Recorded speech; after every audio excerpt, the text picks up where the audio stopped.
And we're live. Well, ladies and gentlemen, like you, I probably thought, it's time for a nice little Saturday, right? Maybe hanging around the house, maybe not doing anything much. Well, I guess not. I guess not. I was actually having the audacity to sleep in a little bit, and then my wife comes in and goes, "Hey, honey, we've bombed Iran." I said, "Oh, okay. Well, of course we have." so, so here we are. Here we are, and what we're going to do right now, because obviously this is a very serious situation, but what I want to talk about is we're going to look at Trump's speech and some of the things he said in there, because there were certain things that he pointed out that were I would say unique, um, even for Trump on something like this. But then the other thing I want to make sure that we get into is, okay, what are we doing exactly? Like, what are we doing? Why are we doing it? And should we be doing it? And there's a whole variety of context in there that I think is important. And so what I'm going to try to do is, regardless of kind of what I feel about this, I'm going to try to treat various opinions on this with respect. I'm going to try to be honest about where they're coming from, where I'm coming from, and try to come to some sort of conclusion about, okay, what are some of the best and worst case scenarios with respect to what we see going on? Because look, I've lived at the business end of decent U.S. foreign policy, and I've lived at the business end of really, really bad U.S. foreign policy. And now I have very close family that is going to be living at the end of U.S. foreign policy. So I want to make sure we get this right. By the same token, I think a lot of the flippancy is kind of what's irritated me about this entire conversation. You've either got one side saying that, nope, this is all good, this is wonderful, this is great, there's no problem, and if you don't like it, you're weak or you're a traitor. And we've got another side that either says this is all just a distraction, or Trump's failing us, or it's all the Jews, or whatever, right? I despise that kind of flippant analysis of this stuff, because it is complex. It is nuanced, and most of what we see going on, it is generally a result, in this case at least, of it's decades, if not longer, of various policies and engagements and actions and attacks and whatever else. So if we can just understand that this is a little bit more complex than can be appreciated in a single post on X, then I think we can have a good conversation here. So the first thing that I want to do is I want to look at what President Trump said within his speech. And so I know a lot of you have probably seen this. I won't play the full 8 minutes, but there are certain points that I think we need to zero in on. So we're going to go ahead and do that. Let me go ahead and pull that up right now. And let's take a look at what the president said when he announced this. A short time ago, the United States military began major combat operations in Iran. Our objective is to defend the American people by eliminating imminent threats from the Iranian regime, a vicious group of very hard, terrible people. Okay, so right off the bat, a couple of things to take into consideration. When he says an imminent threat, we're not entirely sure what exactly that means, right? Imminent is obviously one of those terms that I think most of us feel that imminent is supposed to mean something, within the relatively near future.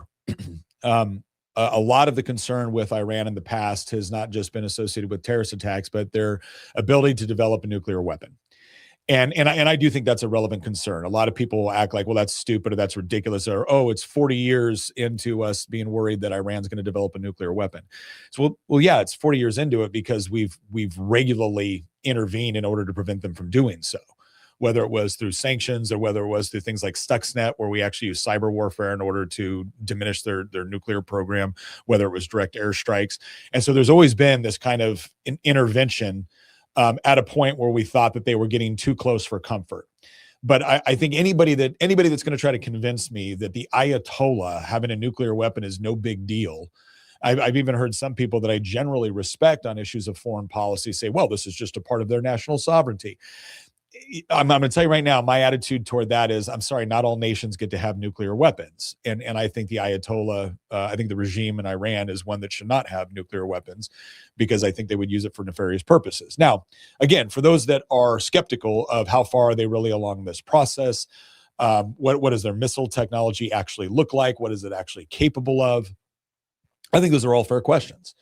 I don't denigrate people that question the seriousness of all of that right now. But when I do see comments like this one in the chat right now, that says, Recon Apache, so Israel owns Trump in the United States. Got it. again, that's a flippant remark. It's a flippant remark that I don't think actually takes into effect a lot of things that have happened in the history with Iran. And we're going to go into the long history of the problems between the United States and Iran. But I just wanted to clarify that imminent threat, we're not sure exactly what that is. It could be a variety of things, because Iran is probably the world's leading state sponsor of terrorism. And they have been regularly trying to develop ballistic missile technology and nuclear capability. But then he goes on to actually talk about the problems with the regime itself, not just the threats that they currently pose to the United States.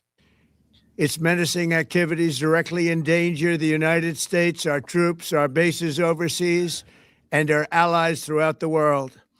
For 47 years, the Iranian regime has chanted death to America and waged an unending campaign of bloodshed and mass murder, targeting the United States, our troops, and the innocent people in many, many countries.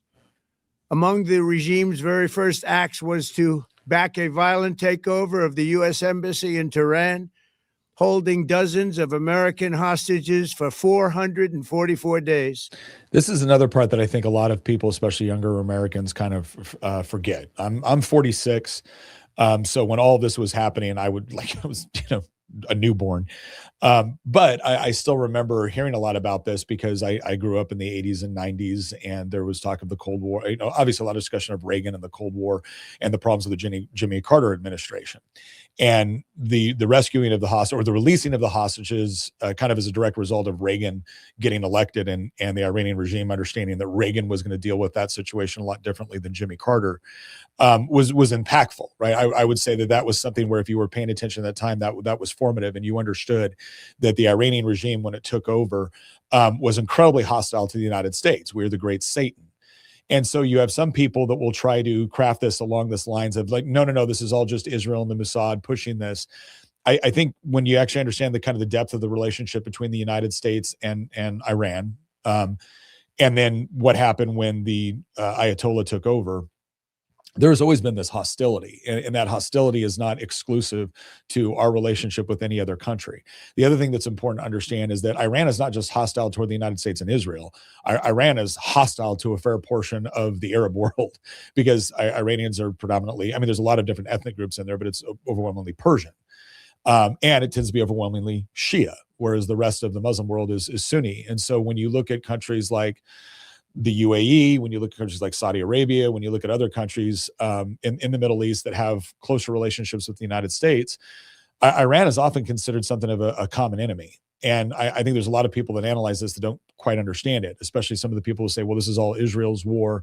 Well, some of the other countries that back this, or that are happy about this, are actually countries that have historically considered themselves as enemies with Israel as well, because of the threat Iran poses to them. So when Trump talks about our allies in the region, and again, I know the word ally can be used fairly loosely these days. That's not just a reference to Israel. That's a reference to other Middle Eastern countries for which we have fostered a closer relationship with over the last several decades. Iran poses a threat to them as well. And so again, I just wanted to clarify that point. Okay, let's continue on here. In 1983, Iran's Proxies carried out the Marine barracks bombing in Beirut that killed 241 American military personnel. In 2000, they knew and were probably involved with the attack on the USS Cole. Many died. Iranian forces killed and maimed hundreds of American service members in Iraq. The regime's proxies have continued to launch countless attacks against American forces stationed in the Middle East in recent years, as well as U.S. naval and commercial vessels and international shipping lanes. Now, one of the arguments that will commonly be made here is that, well, yeah, Iran is doing this because the United States is in places that it has no business being. This is an argument that's been made both domestically by Americans, especially Americans that either, the left just kind of generally doesn't seem to care a great deal about America. Sorry, I know that may be a little bit flippant on my part, but I believe it. But then there's also been other people that have been, I don't want to call them isolationists, because I think that's that's kind of a pejorative and it doesn't accurately reflect what they believe. But they've been a lot more, let's just say, inward facing. They've made a very good argument that the United States has its own problems, and that's where we should be focusing our time, energy, attention, money, et cetera. And so they've advocated for a general pullback of American presence in other parts of the world. And again, I think there's a decent argument for that strategy. And then I think there's also an element of that strategy that goes way beyond what we should actually be doing, and has this idea where it does become more quasi-isolationist, which I don't think is overall in America's interest. I think there's a more nuanced position there where the United States still plays a role internationally, but we're not as interventionist as we have been in the past. But what Trump is laying out here, I think, is an argument that Iran's hatred toward the United States goes way beyond, again, just a friendship with Israel or the presence of U.S. military forces in the Persian Gulf. And let's also think about this reasonably, right? When we're talking about arguably the world's most important natural resource, oil, the United States is going to have some sort of presence in that because it impacts all of global trade, and that impacts the United States. So even though we don't get a majority of our oil from the Middle East, a lot of other countries do. And again, all of this impacts trade and impacts both what our friends can do, neutral powers can do, enemies can do, et cetera. I mean, if you look at one of the things China's doing right now is they're trying to build a pipeline through Burma to be able to get oil into China through a pipeline. Excuse me.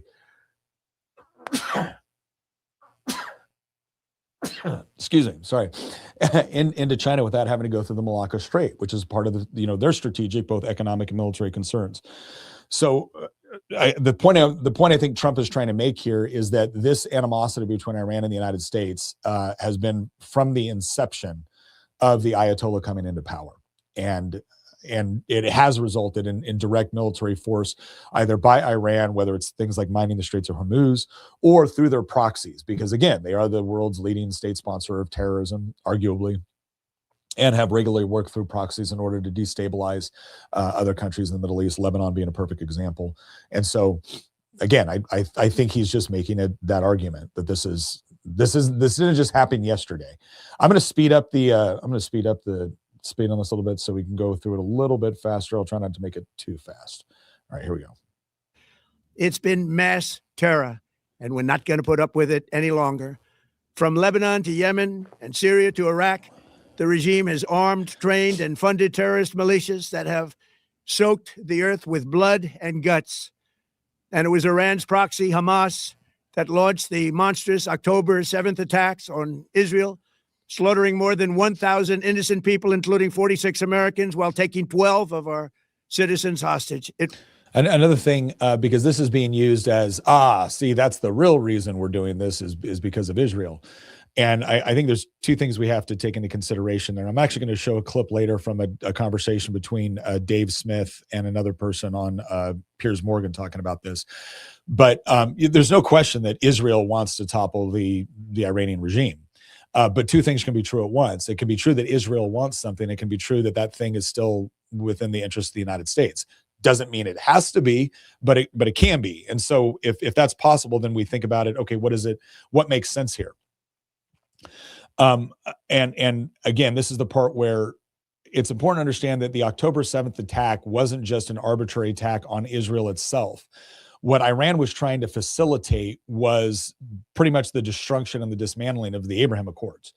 So the Trump administration during the first term had made huge strides in bringing countries like UAE and Saudi Arabia and others to the table in order to actually hopefully achieve a longer, more stable peace in the Middle East between Israel and some of its historic enemies in that area. So we had already seen kind of better relationships between Israel and Egypt, Israel and Jordan, as a result of previous negotiations after the 1973 Yom Kippur War and things of that nature. And so now Trump was actually bringing other Arab nations, other Muslim nations, to the table to actually sign kind of normalizing agreements with Israel. And that is a net positive for the region. And it's a net positive for anybody that doesn't want to see the United States constantly getting involved in other parts of the world. And Iran wanted to stop that. And so the attack on October 7th just wasn't just fueled by their hatred for Israel, their hatred for us. It was also fueled by their hatred for the fact that they're not the big dogs in the Middle East, right? They want Saudi Arabia, UAE, everyone else kind of falling within their sphere of influence, Iraq. And so that attack did have implications for us beyond just what happened on October 7th. Okay, let's go ahead and continue on. Was brutal, something like the world has never seen before. Iran is the world's #1 state sponsor of terror and just recently killed tens of thousands of its own citizens on the street as they protested. It has always been the policy of the United States, in particular, my administration, that this terrorist regime can never have a nuclear weapon. I'll say it again. They can never have a nuclear weapon. And this goes back to what I was saying earlier. It's the whole idea of you will have some. I have heard people argue that, well, if Iran is its own sovereign nation and if it feels like it needs to have nuclear weapons, that's their business. It's not ours. I think that's, and that kind of falls into this ideological view of the world where, well, if the rule is you can do whatever you want within your borders, as long as you don't attack or invade anyone else, if that's the rule, well, then why can't Iran do this? And I would argue, because Iran never follows the rules. Iran didn't agree to those rules, right? This goes back to kind of like this Western-dominated post-World War II consensus, rules-based international order.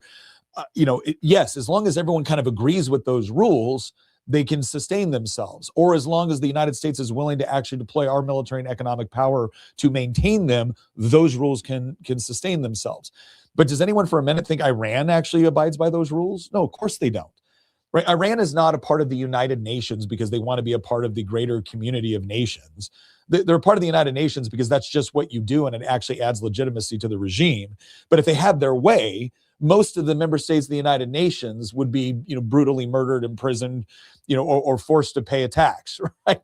So that's the part where I'm like, okay, let's just be intellectually honest that no, not all nations should be permitted to have nuclear weapons, especially those that operate off of this strange ideology, which says that they either want to bring back the end of the world so their specific imam can come back, or they just hate us as the United States. Like it would be absurd to allow a country which regularly chants death to America to be able to possess weapons that could do mass damage toward Americans. And regardless of what you think about their ballistic missile technology, I'm also skeptical that their missile technology is all that good. It doesn't matter. Once you have nuclear weapons, it's all a question of placement. Can you get it to where it needs to go in order to do mass damage against Americans? And if anyone doubts whether or not Iran would be willing to do that, I would say I think they are. I think their ideology puts them in a position to be willing to do things that could be even catastrophic for them personally, if it means they can achieve what they believe is the theological outcome. And so when you're operating with somebody that has that mindset, you need at some point to believe that they believe it. And I've run into a lot of people in the West that they will look purely through the lens of either the Karl Popper's open society, or they will look through the lens of just Western understanding of diplomacy, or their linear thinking, whatever it is, or really what it ends up being is secular. They end up thinking about things through a very, very secular lens. And so when somebody else is speaking through a very, very deeply religious lens, it's almost like they don't believe that you believe it. Right. And so they have this kind of arrogant attitude toward other people that genuinely believe in, or take into account religious belief. And if that religious belief pushes them in a direction that says, well, yeah, if we can nuke enough Americans or we can wipe Israel off the map, it may cause us to die, but then we'll go to eternal heaven with Allah, and then the next generation will rise up. And again, a secular humanist Westerner looks at that and goes, you don't really believe that, right? That's just something you're saying. And it's like, no, some of them actually do. They really do. And they happen to be in charge. And if they do get access to certain weapons, they could very well use them. And either way, we're not going to bet that they want it. We're going to actually treat them like functioning adults. And we're going to pretend that when they say certain things, they actually mean that they're willing to consider it. And again, I just feel like a lot of people on the left are not willing to understand that. JPA from Alberta first said, as a citizen of Alberta, unfortunately still in Canada, thank you to the president and all Americans, the effort to secure the safety of the world. God bless the U.S. military. May they all return safely to their families. I'm sorry for our useless federal government. Well, listen, I will say right now, I can only appreciate the frustration that a lot of Albertans have in Canada right now. We've done a lot of episodes on that, but I thank you very much for the super chat. And again, if Alberta ever wants to, I'm just saying, split off, you probably have some friends down here to the south. Okay. I want to skip ahead to this other portion of the speech here, because again, I said I wasn't going to watch the whole thing here, but let's go ahead and forward. To the members of the Islamic Revolutionary Guard, the armed forces, and all of the police, I say tonight that you must lay down your weapons and have complete immunity, or in the alternative, face certain death. So lay down your arms. You will be treated fairly with total immunity, or you will face certain death. Okay, this is important for two reasons. One, this goes way beyond the idea of we're just trying to stop them from developing a nuclear capability or carrying out a terrorist attack or whatever else it is. This is actually saying that, no, we want the regime to change. We want the regime to fall. He goes on to say that he wants that basically his administration is willing to do what previous administrations have not been willing to do, which is actually strike the Iranian regime hard enough to potentially facilitate Iranians taking back their country.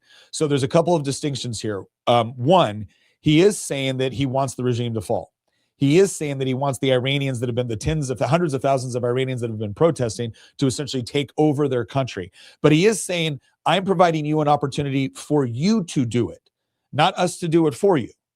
Like the implication is we're going after the leadership, we're bombing the military, we're doing all of these things so you can take over your country. Now, by the same token, he's doing something that is very important here and is unique, especially when you look at what happened like in Iraq. In Iraq, when we went through this whole idea of de-Baathification, the concept is that if you were associated with the Saddam regime, you were so bad, you were so evil that you needed to go away. And what ended up happening is that you had tens of thousands of military-age males who all of a sudden had no job, who felt like the enemy, and who now started operating either with the insurgency or terrorist forces, who might not necessarily have been all that ideological, but felt like they had no choice.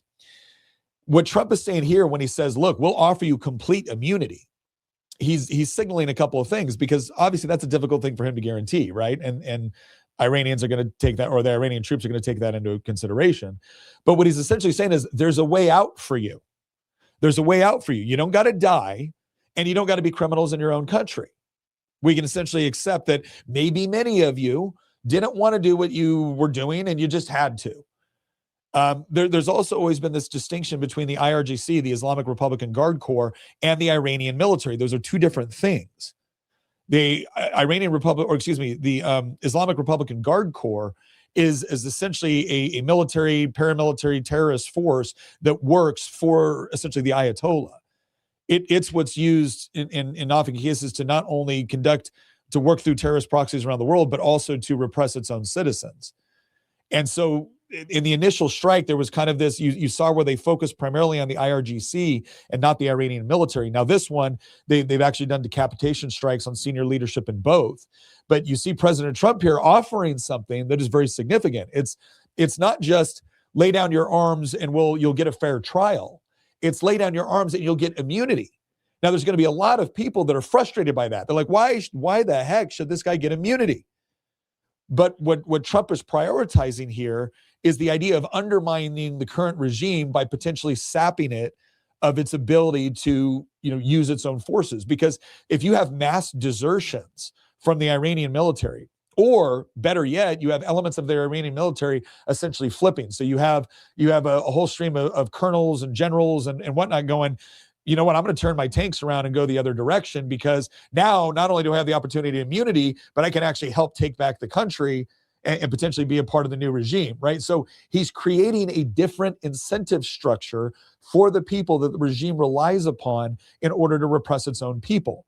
Now, that's probably far more likely to work within the Iranian military than it is the IRGC.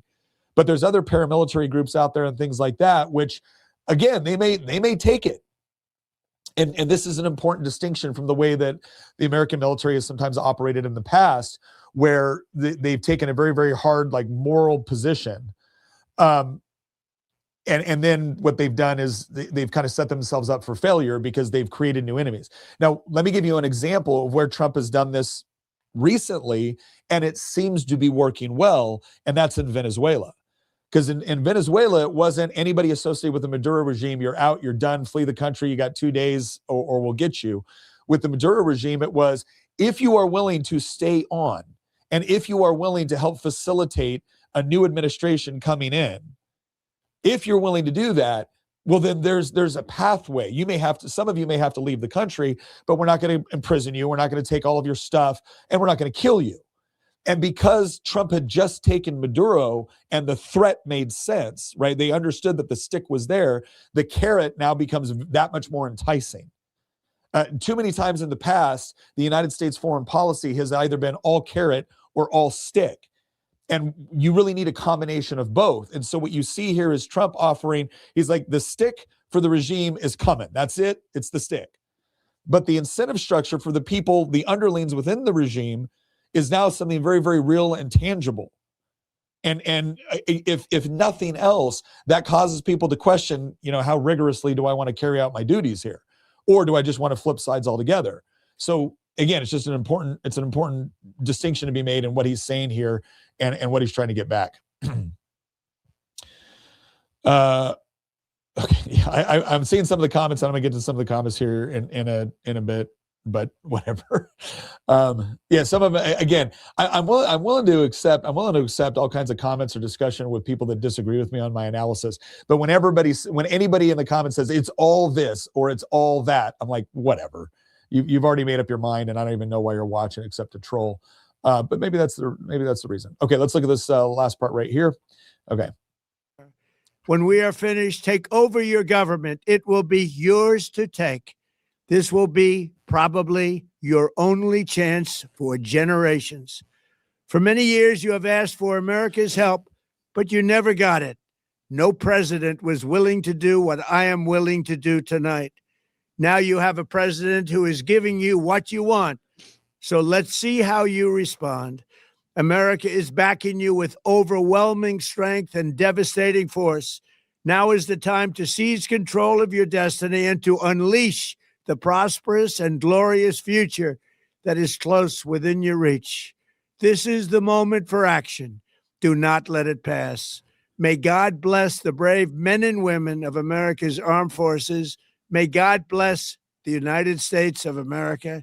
May God bless you all. And there you go. That is again, that's the call to the Iranian people to basically take back their country. And again, I think the important distinction here is that in the past, there's always been this idea that if the United States is going to get involved in a conflict like this, then we're basically going to do the lion's share. We're going to do the heavy lifting. We're going to send ground troops. We're going to help you set up a parliamentary democracy. We're going to do all of that. And I think what you see here is Trump is not claiming that he's going to do any of that. Trump is saying you are now being provided an opportunity to take back your country. And we're assisting with that. But the level of assistance is largely regulated to, airstrikes, probably, maybe to some degree, missile strikes, things of that notion. It's not this idea that we're going to go in and send a bunch of ground troops and take over the country. I'm going to get some of the charts here. To the chickens, thank you for the super chat. Have you learned nothing from George Washington's W&Ds? No, I learned quite a bit. I don't know if you did, but I actually had to deploy to Iraq. And so I did do combat tours over there as a Green Beret. So no, I learned a lot from it. One of the things that I learned is that not everything my government tells me and not everything that the intelligence community confirms is actually accurate. The question that I have now, by the same token, I also recognize that Saddam Hussein was doing everything within his power to make it look like he had those sort of capabilities, even though he didn't. And so I don't expect intelligence agencies to be flawless. But I am more skeptical. So yes, I did learn something from it. Thank you for your condescension. The thing that I would remind you, though, is that doesn't mean that because somebody got something wrong in a particular realm doesn't mean everything that's ever been said or analyzed or wrong or concluded is also wrong. And I do believe that the Iranian regime hates the United States. I do believe the Iranian regime has an incredibly radical ideology and theology. And I do believe that they're actively trying to pursue nuclear weapons. Now, again, to what state are they along that, and to what degree should we involve ourselves in preventing them doing that? We can have an argument about it. We can have a discussion about that, a creative one. But if it's just going to be this condescension, like I'm an idiot, like I don't understand when, like, again, I don't know. Maybe you deployed as well. But to suggest that I learned nothing from this because I can just differentiate between two different categories, I think is just ridiculous. L.A. Thorne said, question for you, Nick. Who fired first and why would they fire? If it's Iran, it seems like they haven't learned since Reagan destroyed half their Navy. There is a there is an incredible video, a little bit rough on the language, but Fat Electrician. If you've never been to Fat Electrician's YouTube page, he has a show called Proportional, where he actually talks about all of this, where essentially you had the mining of the Straits of Hormuz, where it hit, I think it was a U.S. frigate. I think it was. I can't remember. But then all of a sudden the fleet deploys to the Persian Gulf, and about a half of Iran's Navy is sunk in relatively short period of time. It was like 48 hours for a proportional response. And again, it was interesting. It was interesting. As far as who fired first, I think the problem with when we look at this conflict between the United States and Iran is I don't think we can look at it through the lens of just what happened at this particular moment. I think we have to go all the way back to 1979.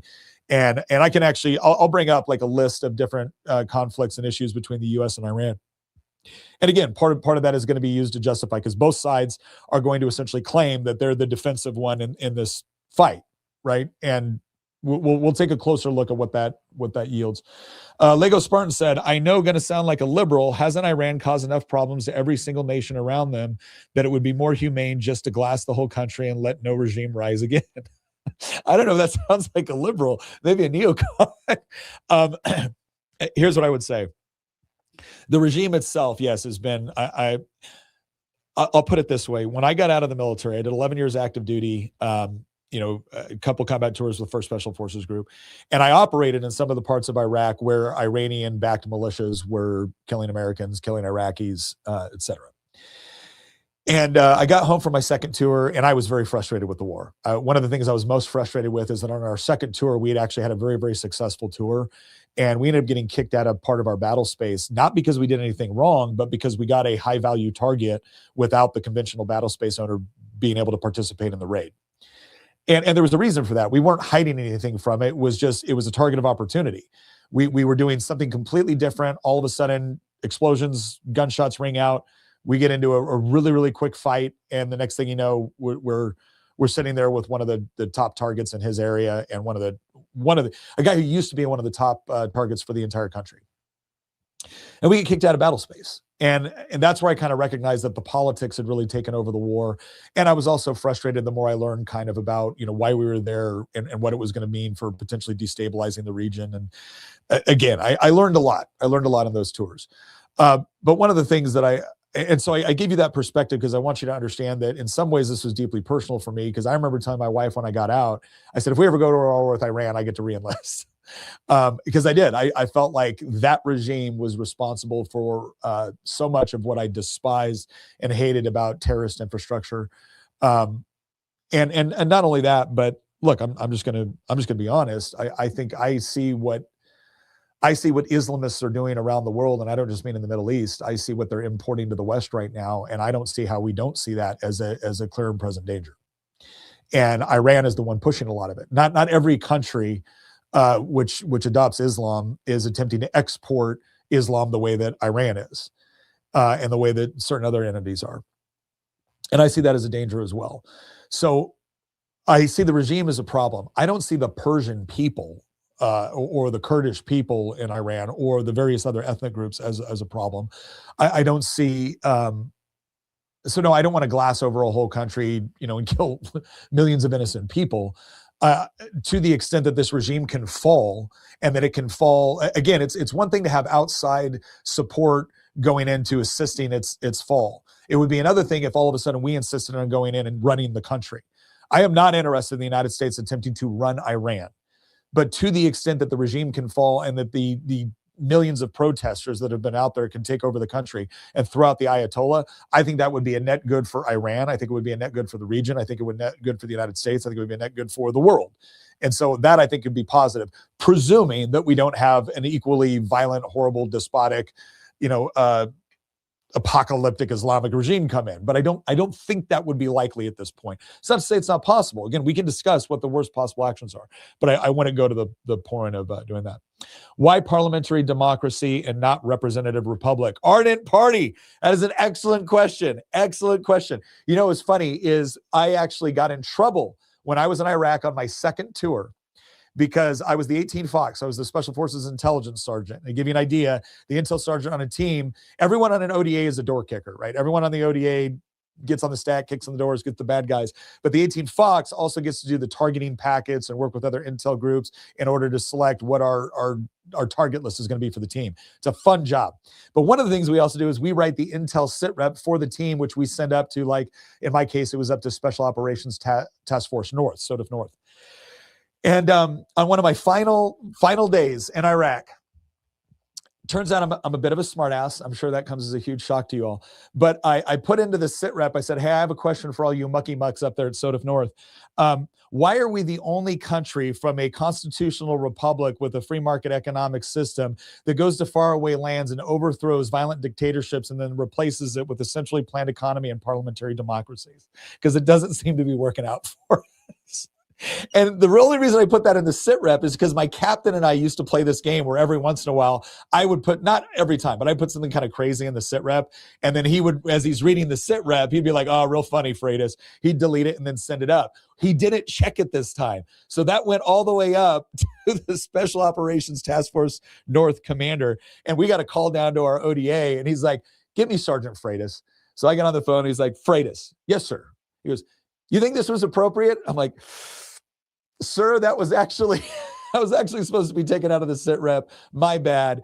But now that I have you, do we have a response? So no, I agree with you that the parliamentary democracy thing is not necessarily a superior position. I prefer a constitutional republic, but I just wanted to share that funny story. Should the U.S. airdrop weapons to Iranian rebels? I think they should. I'm gonna be honest. This is one of those things where I don't necessarily want. I don't want U.S. ground forces to do the heavy lifting in Iran. But to the extent that the Iranian people want to take back their government, facilitating people that instead of shouting "Death to America" are shouting "Thank you, America." I don't see a problem with that personally. Some people will say that's an escalation. Trade on the Market said, I just wanted to say an honest thank you for your work in the United States. Stay proud. Thank you very much, Trade on the Market. I certainly will. I appreciate it. Okay, let's go back to a couple of the questions here, because one of the issues is, can the president even do this? Can the president even do what he's doing right now? And so what I want to do is I want to talk about the War Powers Act. And so, because there's a couple of things that we need to think about. One is this whole idea of should he do it, and the other is legally can he do it. And so we're gonna go ahead and analyze that right now. So let's go ahead and take a look at the War Powers Act and just some of the bullet points here. The purpose of the War Powers Resolution in 1973 limits the president's ability to engage U.S. forces in armed conflict without congressional consent, except in national emergencies from attacks on the U.S., its territories, or forces, and aims to ensure collective judgment of both branches on military actions. And a part of the reason for that is obviously because Congress is actually the branch of government which has the authority to actually declare war, and that has not been done since World War II. And yet we've been in Korea, we've been in Vietnam, we've been in Grenada, we've been in Panama, we've been in Iraq, we've been in Afghanistan, right? We've been in all these other, some of them more minor conflicts, some of them very major conflicts, decades-long conflicts without a declaration of war. And so that is a huge source of frustration for me, because my standpoint has always been, if we're brave enough to send men and women over into harm's way, well, then Congress should be brave enough to vote on it. Now, by the same token, we also recognize that there are times where the president might need to utilize military force in such a way as to either carry out our objectives or protect the United States, protect Americans, et cetera. And so the War Powers Act was meant to kind of clarify what presidential authority was, because the Constitution had this idea where, okay, only Congress can declare war, but the president is the commander in chief. So how do we balance these two things? And going all the way back to the earliest days of the Republic, you had like the Jefferson administration, the Madison administration engaging in military operations overseas without a declaration of war. And so it was meant to somewhat clarify what those rules should be. So key provisions requires the president to notify Congress within 48 hours of committing forces to hostilities, detailing circumstances, authority, scope, and duration, mandates ongoing consultation with Congress, prohibits forces from remaining in hostilities beyond 60 days plus 30 days for withdrawal without congressional authorization, such as a declaration of war or specific statutory approval.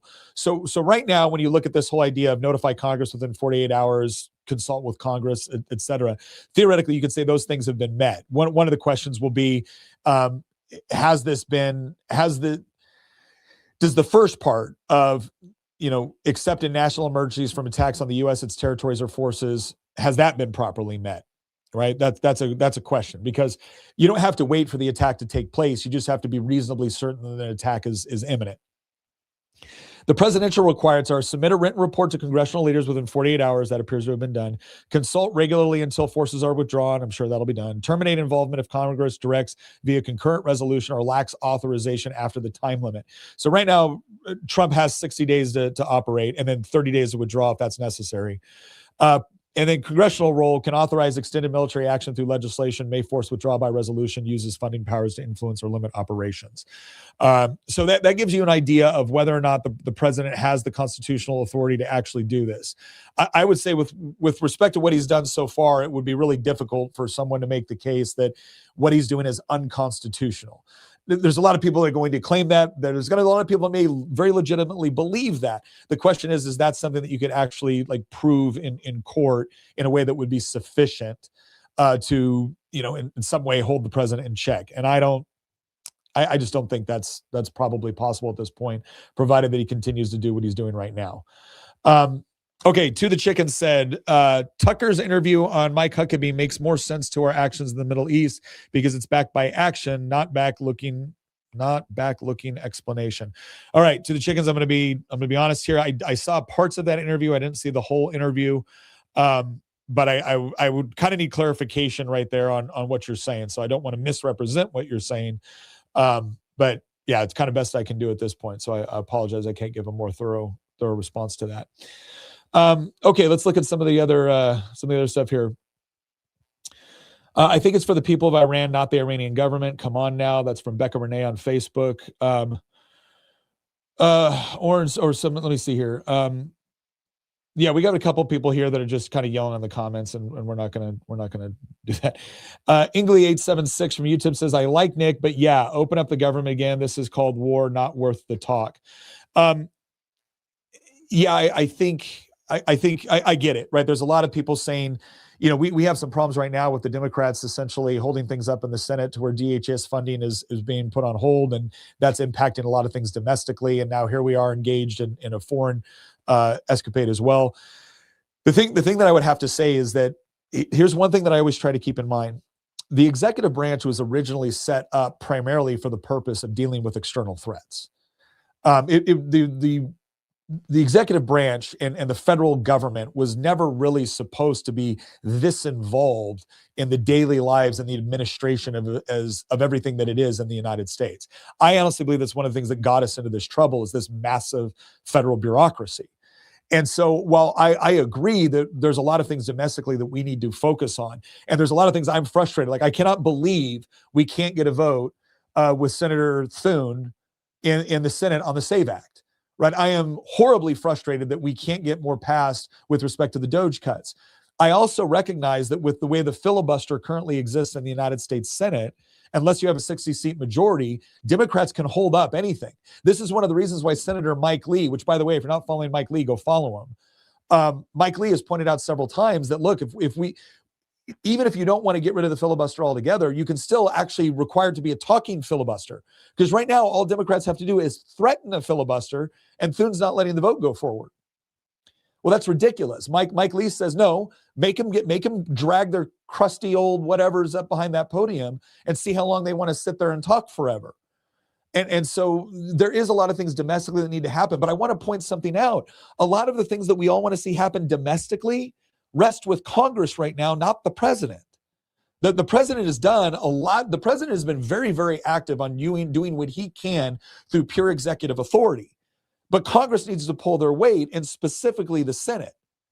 And so I don't think the president should not, focus on things that are of concern to the United States in foreign matters when, we also, when again, Congress needs to pull their weight on the domestic side. And so I would just point that out.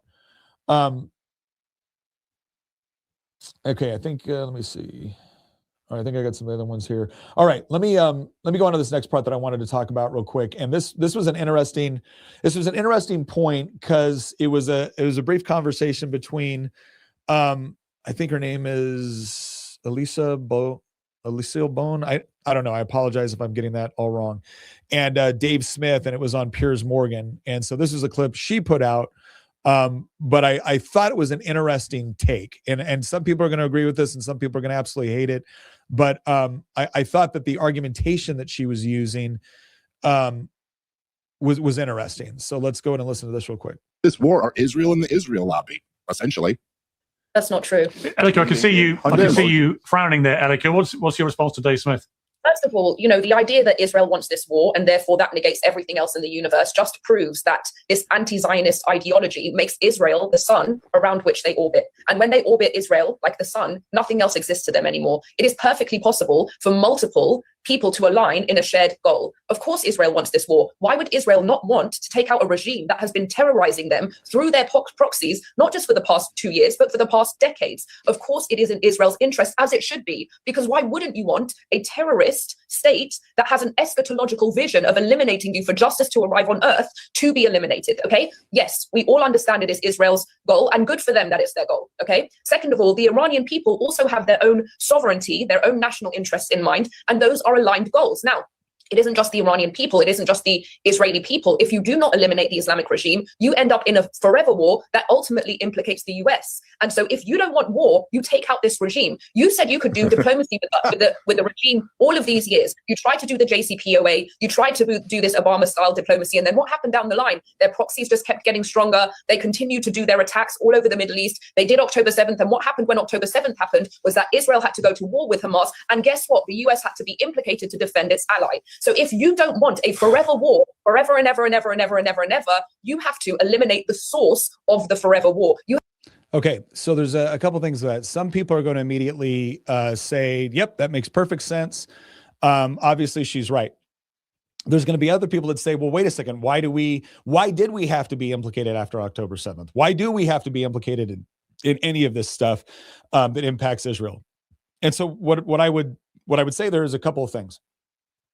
One, I think she is right when she makes the point that there are some people where if whether Israel's next to a situation or not, Israel's always the issue for them. It is always the Jews, right? There are other people that have serious, open, and honest critiques of the Israeli government or Israeli policy. And I distinguish between those two things, right? I distinguish between someone like Thomas Massey, who says, look, I don't like any foreign influence in U.S. domestic politics. I don't like any foreign aid. I think we need to be very, very skeptical of it. I think we have too many, quote unquote, allies that get us involved in wars that we shouldn't be in. I think that's a perfectly reasonable position. We may disagree on certain aspects of it, but I get where he's coming from. Then you have other people where no matter what happens, Israel's to blame.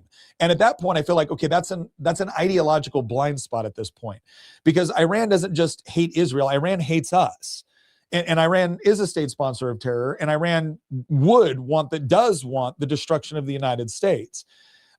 So this idea that we have no interest, or the moment Israel has interest, that's the only interest that is influencing everything, I don't think that makes sense. I think that becomes an ideological blind spot for people, where that's the only way that they can interpret reality. And I've seen this with Dave Smith, because there's a lot of other topics where I would probably look at Dave Smith and think to myself, okay, I get it. right? We probably align on a lot of issues when it comes to everything from tax policy to individual liberty, blah, blah, blah. But on some of the stuff, I'm looking at going, are we serious right now? Can we not, even if you believe that the United States shouldn't be involved in this, I am watching people defend the Iranian regime in ways that make absolutely no sense to me. For me, there is no question that the Iranian regime is a bad and evil regime. What is our responsibility in dealing with that is a much more complex discussion. But I'm tired of watching this idea where like we're going to treat Iran like they're not bad guys. Really? We're going to treat this Iranian, we're going to treat the Ayatollah like they're not bad guys, like the IRGC like they're not bad guys, or we're going to try to come up with some sort of moral parity with the Americans and the Israelis. I'm sorry, I don't buy that at all. It's not to say that anybody in any of this is perfect all the time. Of course not. We're all human beings. We're all flawed. But let's look real quick. Look, just to make my point here. Here's some of the Iranian attacks on the United States. Okay. And this is why this goes to so much more than what we're just looking at right now. Okay, so 1979 and 1981, U.S. embassy hostage crisis. Iranian students backed by the regime seized the U.S. embassy and held 52 to 66 American hostages for 444 days. 1983, U.S. bombing in Beirut. Iran-backed Islamic Jihad, precursor to Hezbollah, carried out a suicide car bombing, killing 63 people, including 17 Americans. 1983, Marine barracks bombing. 1984, kidnapping and murder of CIA station chief. 1984, hijacking of Kuwait Airlines. 1996, Cobra Towers bombing. 2003 to 2011, proxy attacks in Iraq. I'm very familiar with those ones. 2020, ballistic missile strikes on U.S. bases. 2019, 20 to 25, ongoing proxy attacks in Iraq, Syria, and Jordan. So again, can we please stop pretending that Iran doesn't have it in for us on some level? And then when you look at the overall attacks on Israel, it dates back 1982, and it's just like you scroll down, it's endless. It's endless. And then here we go. Let's take a look at what are the key components of the ideology of the regime in Iran. Well, religious supremacy. Shia Islam is state's guiding force with laws derived from Sharia as interpreted by clerical elites. This has evolved to include elements of Persian nationalism in recent years, shifting emphasis from pure theocracy to national pride to bolster regime legitimacy amid domestic unrest. Anti-imperialism and export of the revolution. Wow, what does that sound like? The regime seeks to spread its model of Islamic governance, supporting proxy groups like Hezbollah, Hamas, and Shia militias in Iraq and Yemen to counter perceived enemies and promote a multipolar order free from Western dominance. I wouldn't even say it's multipolar. They're not trying to create multipolar. They want it all. They just try to go after what they can currently get. Economic patronage and self-sufficiency, a mix of state-controlled economy, socialist, with patronage networks favoring hardliners who prioritize ideological goals over pragmatic reforms through pragmatists advocate for limited engagement with the West for economic relief. Human rights and social control. The ideology justifies repression, including gender segregation, censorship, and crackdowns on dissent, framed as protecting Islamic values from Western cultural infiltration.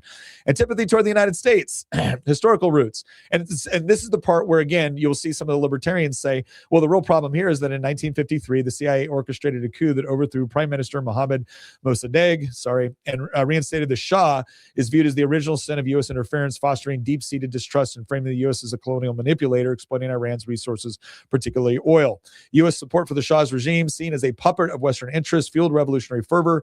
Khomeini explicitly identified the U.S. as Iran's chief enemy, warning of its cultural and economic dominance, threatening Islamic purity.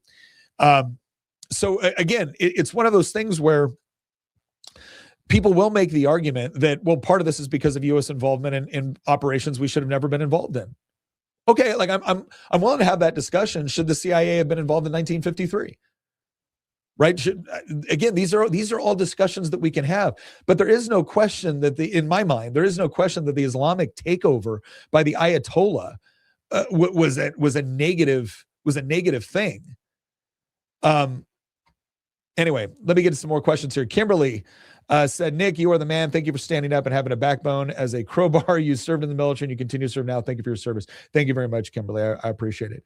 Taprek said, Nick, think Maduro, Mencho checking up sword drones. Are U.S. all checking up danger close Iran proxy assets in our area prior to going openly connected last night? Thanks for serving Jesus, bro, man. I think Maduro mentioned checking up source of El Paso drones or US. Oh, I see what you're saying. Okay. So yeah, we're starting to see more of the cartels utilizing drones. And one of the biggest producer of drones that are kind of used for some of these purposes is Iran. We all know about the drones that the Russians are using that they purchased from Iran for the war in Ukraine. And so I think the question that TapRack is asking here is, hey, are these drones that the cartel's using, are they also Iranian manufactured? Because that would seem to be a logical relationship between them and the Iranians. I don't know the answer to that question. So I want to be intellectually honest. I don't know at this stage, but I see what you're potentially getting at. And that would be something interesting to verify one way or the other, because if you did see Iranian drones being used by the cartels, that would certainly cause us to ask some questions about whether or not Iranian terror operations were now moving outside of the realms that they typically have, and now moving into the domestic United States. Another one here from Oyon Bowen. See and presently support PAL, but they previous back is. Presently support Palestine, but they previously back is. Okay, brother, I'm going to need you to write it. Something I appreciate the super chat, but I'm going to need you to write it out and be a little bit more clear for me so I can understand what you're saying here. And then to the chickens again, I can agree more than two sides can have a mutual interest. That doesn't mean any foreign entity should be able to influence our decisions. I think obviously we don't want foreign entities. So obviously we don't want foreign interests to supersede U.S. interests. And obviously we want to be able to we want to be influenced by the truth. Now, the question is that can we operate through, obviously we have certain countries that we are more closely allied with due to cultural ties, economic ties, religious ties, historical ties. And then we have countries that we have been more historically adversarial with. And that changes over time, right? We fought 2 world wars against Germany and they're now considered an ally. We fought a world war against Japan, they're now considered an ally. So things can change over time, things can develop. And obviously, just like if when we have a discussion here, right, there's myself as, an individual human being having a discussion and engaging with people all over the world right now. Are you guys influencing my decisions when you make statements or you make arguments or whatnot? Yeah, potentially, and potentially for good and potentially for bad. I think the same thing can be true whenever we're talking about making decisions. The question is first of all, are we committed to the truth? Do we want the truth? And then what are U.S. interests? We want U.S. interests to be good, right? And then we want to team and ally and work with people for which there are shared and mutually beneficial interests. And so to the extent that, I don't want foreign entities influencing America away from that which is good for America.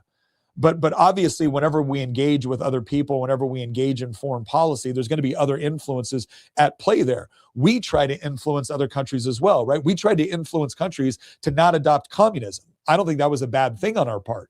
I think we had a good moral argument for why countries should refuse communism. So I think it's more of the standpoint of what are we going about in order to ascertain what actually constitutes the proper thing for the United States? What is true? And what is in the best interest of the United States. And on a higher moral level, we want our interests to be good, right? If someone were to say tomorrow, well, our interest is just to go invade another country and take all their stuff. Okay, well, it might be in our interest in that immediate thing, but I would hope that we would say, well, it's not good for us to do that, right? So there's the truth component, there's the interest component, and then there's the moral component. I think we got to look at all of them. Okay, did I miss some more here? Okay, here we go. Sorry. Okay, here we go. Another one from Templar Conservative. Why do you defend Thomas Massie so hard when 90% of his decisions help Democrats and impede Trump's agenda? Are you truly unbiased with him, or are you all buddies? So Templar Conservative, it's interesting because I have other people. I know Thomas. And I've had people before tell me, why aren't you defending Thomas Massie more? So on one side, I have people tell me I'm not defending him enough. I have another side, I have people telling me I'm defending him too much. I don't think I defend Thomas all that hard. What I try to do, though, is I try to be intellectually honest and consistent. So I don't look at Thomas Massie purely from the lens of what is going on right now. There are certain things that Thomas Massie has done recently that I haven't agreed with. I either thought they were kind of stupid battles or things that you shouldn't choose. There's other things I have agreed with, like getting the Epstein files released. I agree with Thomas Massie on that one. I also agreed with Thomas Massie when he was the only member of Congress that seemed willing to stand up and vote against a lot of the crazy spending that was going on during COVID. And so whenever I look at somebody who I may disagree with now in individual decisions, I try to look at it through the long line of their history and what have they actually done when they've been in power. And for the longest time, I feel like Thomas Massie was one of the guys that we could trust to stand on principle and to hold other Republicans accountable. Now, there's a lot of things that he does now where I'm like, okay, Thomas, I agree with this. I disagree with this. Why are we picking this particular fight? By the same token, I also think Trump has picked fights with Thomas Massie that don't make a whole lot of sense, right? Massie wanted to see full Doge cuts, right? So that's what it is. Am I truly unbiased? I mean, I know Thomas, but Thomas and I have not been in the same physical location together in probably 4 years. So it's not like we're drinking buddies. I try to be intellectually honest because I also know what it's like when I have fought really, really hard for something. And then the moment I have a disagreement with somebody, it's almost they act like I'm a traitor. And that was really frustrating to me because I felt like, wait a second, when you're the guy that has been defending something, you've taken all the slings and arrows from because we have had a lot of bad Republican leadership. I think you would agree with that. And Massie was the guy that was always willing to stand up to it. Now, I think Trump has actually given, on the whole, very good leadership. There's things I disagree with Trump about, but on the whole, I think it's been good leadership. But I'm not gonna throw a guy out. I'm not gonna throw out the Thomas Massies or the Rand Pauls or guys like that who I feel like always stood strong on things that I cared about. So I hope that answers your question. I'm not trying to be too hard on him or too soft on him. I'm trying to be honest about where I'm coming from and what informs my view of him. And I look at the whole. All right, Dallas said, Nick, if terrorist organizations are really the biggest threat, then why do we, U.S. and Israel, continue to fund terrorist organizations?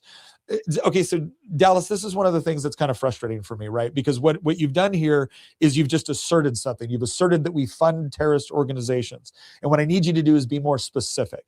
But let me give you an example of something that I think would fit within the category that you're talking about. So for right now, from what I understand, there is still money going from U.S. taxpayers to the Taliban. I consider the Taliban to be a terrorist organization.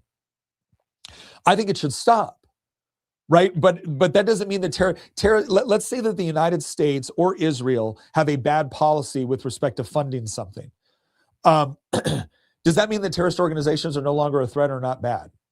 No, I don't think so. It can mean that we can recognize that something's bad over here and be doing something stupid over here.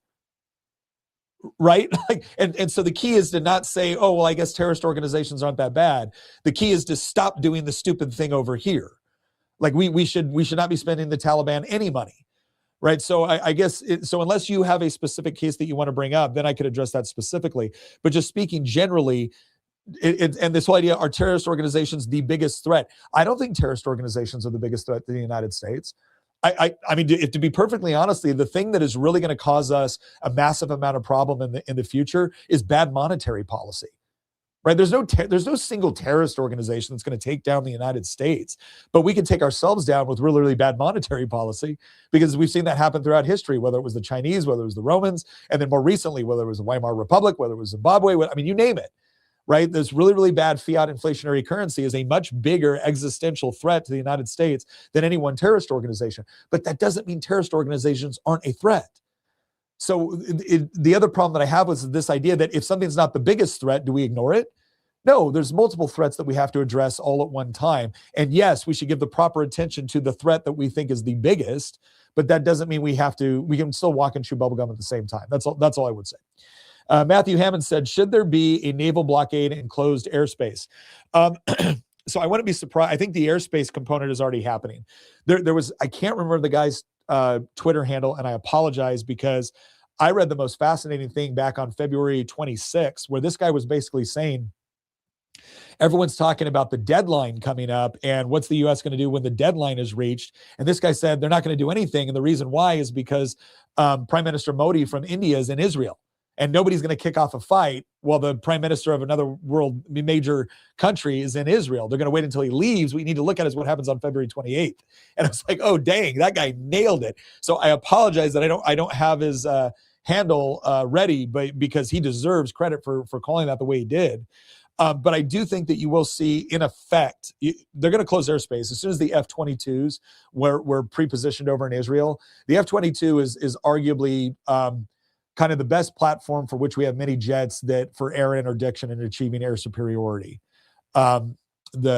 So we're going to have air dominance.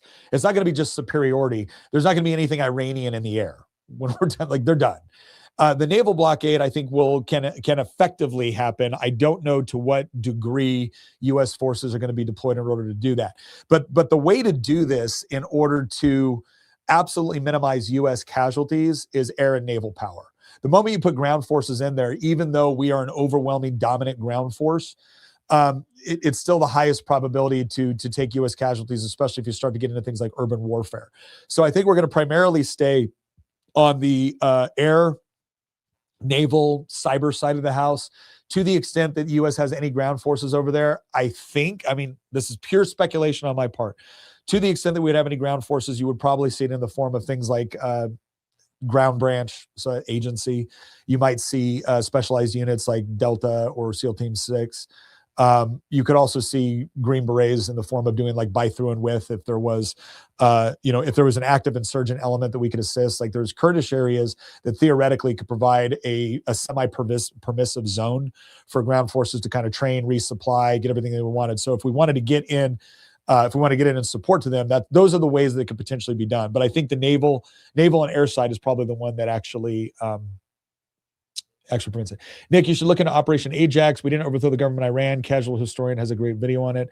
I will definitely do that. And thank you for bringing it to my attention. I appreciate it. That is, and Raptor, I want to thank you for that as well, because VRaptor on YouTube, there are things where a lot of times, because the CIA will be involved in something, all of a sudden it's the Americans did it.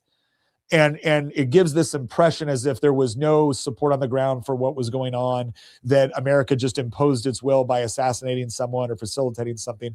And that's usually not how these things happen. Usually what happens is you have a contested situation on the ground, and then the U.S. lends support to one side.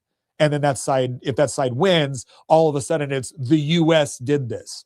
And it's like, well, the U.S. might have influenced it, they might have assisted it, but to say that the U.S. just did it is not necessarily an accurate reflection of what happened on the ground, right? Because again, it gives this impression that we're just going around willy-nilly toppling governments with whoever we want, as if there's nothing on the ground to actually sustain that. Like when we went against Afghanistan to fight the Taliban, we linked up with the Northern Alliance, right? The Green Berets, not me, but Green Berets were on the ground with the Northern Alliance conducting operations against the Taliban.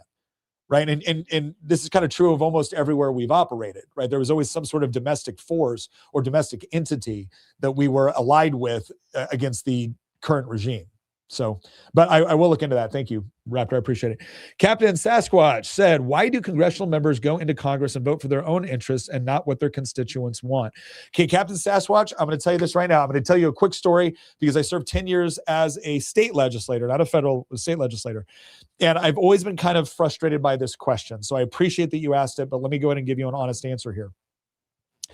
I would have people come up to me and say, Nick, if we elect you, are you going to do what we, the people, want? And I would look at him and be like, what does that even mean? We, the people, don't agree. I had 80,000 constituents. Did they all agree on what I should do, what I should vote, what bills I should carry? No, of course not. So there is no monolithic we, the people, or monolithic constituents that decide everything, right? You get elected in by a majority of those who vote. So it's a subset of your overall constituents. And then in representative government, what we should be doing, I always told people, like, I'm not going to promise to do everything you want. What I'm going to promise is to be honest with you about what I believe, why I believe it, and what I intend to do. And so that way, you know what worldview I'm operating from. And if you agree with me, if you think that, okay, I think Nick has good values. I think Nick has a good line of reasoning that he uses to come to conclusions. And so that's the guy I want to represent me, because when bills get submitted, things change all the time. Things get amended, things get, taken out, added in, whatever it is, right? And so they're trusting me to be able to operate based off of the worldview and the values that I shared with them when I ran for office. Now, what happens is a lot of people get into Congress or they get into elected office, and all of a sudden the chief thing becomes holding the office, holding the seat. And the reason why is because it's easy to convince someone, hey, you can't get anything good done if you're not if you're not in office. And so you see a lot of what I would call inappropriate compromise. I put compromise into two categories: appropriate and inappropriate. Appropriate compromise is I can't get everything I want, but I am furthering the discussion, or I am furthering legislation in a way that's beneficial and in line with my values. And so even though it might not be perfect, that's a useful compromise. Inappropriate compromise is now when, in order to gain something else, I surrender on something which I promised my constituents was a non-negotiable or a core principle. And so that ends up happening a lot. People get tempted. The other thing that ends up happening is people will get in there, and the problem is not that they have betrayed their constituents. It's that one constituency wanted one thing and another constituency wanted something else, and now they're battling one another. And simple majorities in Congress are not enough to get everything that you want, especially with the filibuster rules in the Senate. And so that ends up creating a lot of frustration over this. So I hope that answers that question. Unchristian from YouTube said, is it in our interest for Dems to take over at midterms? Peeps voted Dem in last election to send Trump a message. He didn't get it. Well, I don't know. I don't think it's in our interest at all. Because so let's say Trump has done some things Trump has done a lot of things I like, and he's done some things I don't like. Does that mean I want Democrats to come in and do everything I don't like in order to send Trump a message about the things, the few things that he did that I didn't like? No, right? At the end of the day, this is somewhat of a binary choice. And I don't like that phrase, the lesser of two evils, but it is binary in the sense that either the Republicans are essentially going to rule or the Democrats are going to rule. When the Republicans rule, I tend to get 50% of what I want.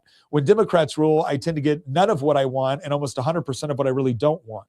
So I'm not going to send Republicans a message by shooting myself in the foot by putting woke progressives in power. Now, here's what you can do, and I think this is how you send appropriate messages without shooting yourself in the foot. You find the worst Republicans in safe districts. I did a whole video on this called The Worst Rhinos in America. Find a bad Republican in a safe district, and we'd categorize that as like R+15, which means they kind of win no matter what. If they've got a really bad voting record, get rid of them, primary them, and replace them with someone who's good. Replace them with somebody who you think will stand for what you believe. That's the best way to do it without shooting yourself in the foot. So I hope that helps. And I hope you find Jesus. All right. Let me see here. Next one was Yang Bowen again. China equals, okay. Sin Pal. Okay, yeah, China. So basically what Bowen's doing is he's clarifying what he had before. He goes, CN equals China, PAL equals Palestine, IS equals Israel. Who president doesn't sell tech to China. We said no to that so they can stop backing. This is a strategic side of it. Okay, I get what you're saying now. Thank you for that clarification. Joe Bob said, if the Republicans stop supporting Israel, the party will crumble from within and the U.S. will go with it. I don't agree with that. I don't think the Republicans supporting Israel is critical to either the Republican Party or the United States. And I say this as someone who's generally supportive of Israel. But to classify, this is one of the things that causes people to question that relationship, is if you're saying that our very existence as a country is dependent upon whether or not we sufficiently support whatever government happens to be supporting Israel, well, then I don't agree with that. Right? And I don't agree with that. So I can be generally supportive of, Israel while still being skeptical of certain decisions they make or certain governments that they have. I have been... So I can support the country's right to exist and still not like a lot of their governments. In fact, I probably disagreed with most of their elected governments on a number of issues.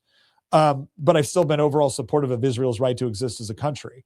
So, but I to say that it's all dependent upon that, I think is the source of a lot of the frustration Americans have. Censored said, I'm unclear on how we attacked. Do we have that info? Yes. Let me go ahead and bring that up here. So this gives you kind of an idea of what the initial attacks looked like. Again, this isn't full or comprehensive, but it'll give you an idea.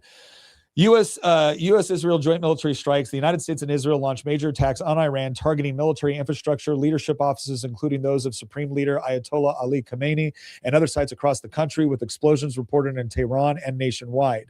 Iranian retaliation. Iran responded with missile and drone strikes on Israel and U.S. military bases in the Middle East, including the UAE, Qatar, Bahrain, and Kuwait, escalating the conflict regionally. What's also interesting about this is that they started attacking other Muslim countries, specifically Sunni Arab countries. And this kind of goes to show that everybody that's saying this is just about Israel. No, it isn't. we have a lot of countries that we work very closely with in the Middle East who are very concerned about Iran. U.S. leadership stance: President Donald Trump announced major combat operations. So that gives you an idea. It was airstrikes, missile strikes, things of that nature. That was what the attack was essentially comprised of. If that answers your question. Dallas said, Nick, just wanted to keep it fresh in the brain. It's been 2 years since it was brought to our attention and still nothing has been done about it. If not direct action, how about an explanation? So I'm assuming you're talking about the funding of terrorism, and I guess, are you talking about? Here's one of the things with the chats, guys. When you put it in there, if you're giving me a chat based off of something that you sent earlier, I might not remember that or be able to scroll up and find it quick enough. So if you can provide enough context, that's always really helpful for me. But I do appreciate the super chat. So I think you're talking about the money going to the Taliban. Still nothing has been done about it. If not direct action, how about an explanation? No, I agree with that. Like, I do not understand from what there's two different things going on here. The administration is saying that no more money is going to the Taliban. At least that was the last thing I heard. But then I was watching that interview with Sean Ryan, and I can't remember her name. She's a former CIA targeting analyst. And she basically presented evidence that we currently are still funding the Taliban. And so I agree with you. There either needs to be some way to stop it, or there needs to be an explanation, if that's what you're referring to. But again, if you wanted something else in there, I apologize. Okay, 305 Independent. People need to stop thinking every war is Iraq. The Iranian people want regime change and are relatively moderate and already have a replacement leader waiting in the wings, the Shah's son, Reza Pahlavi. I think that's true.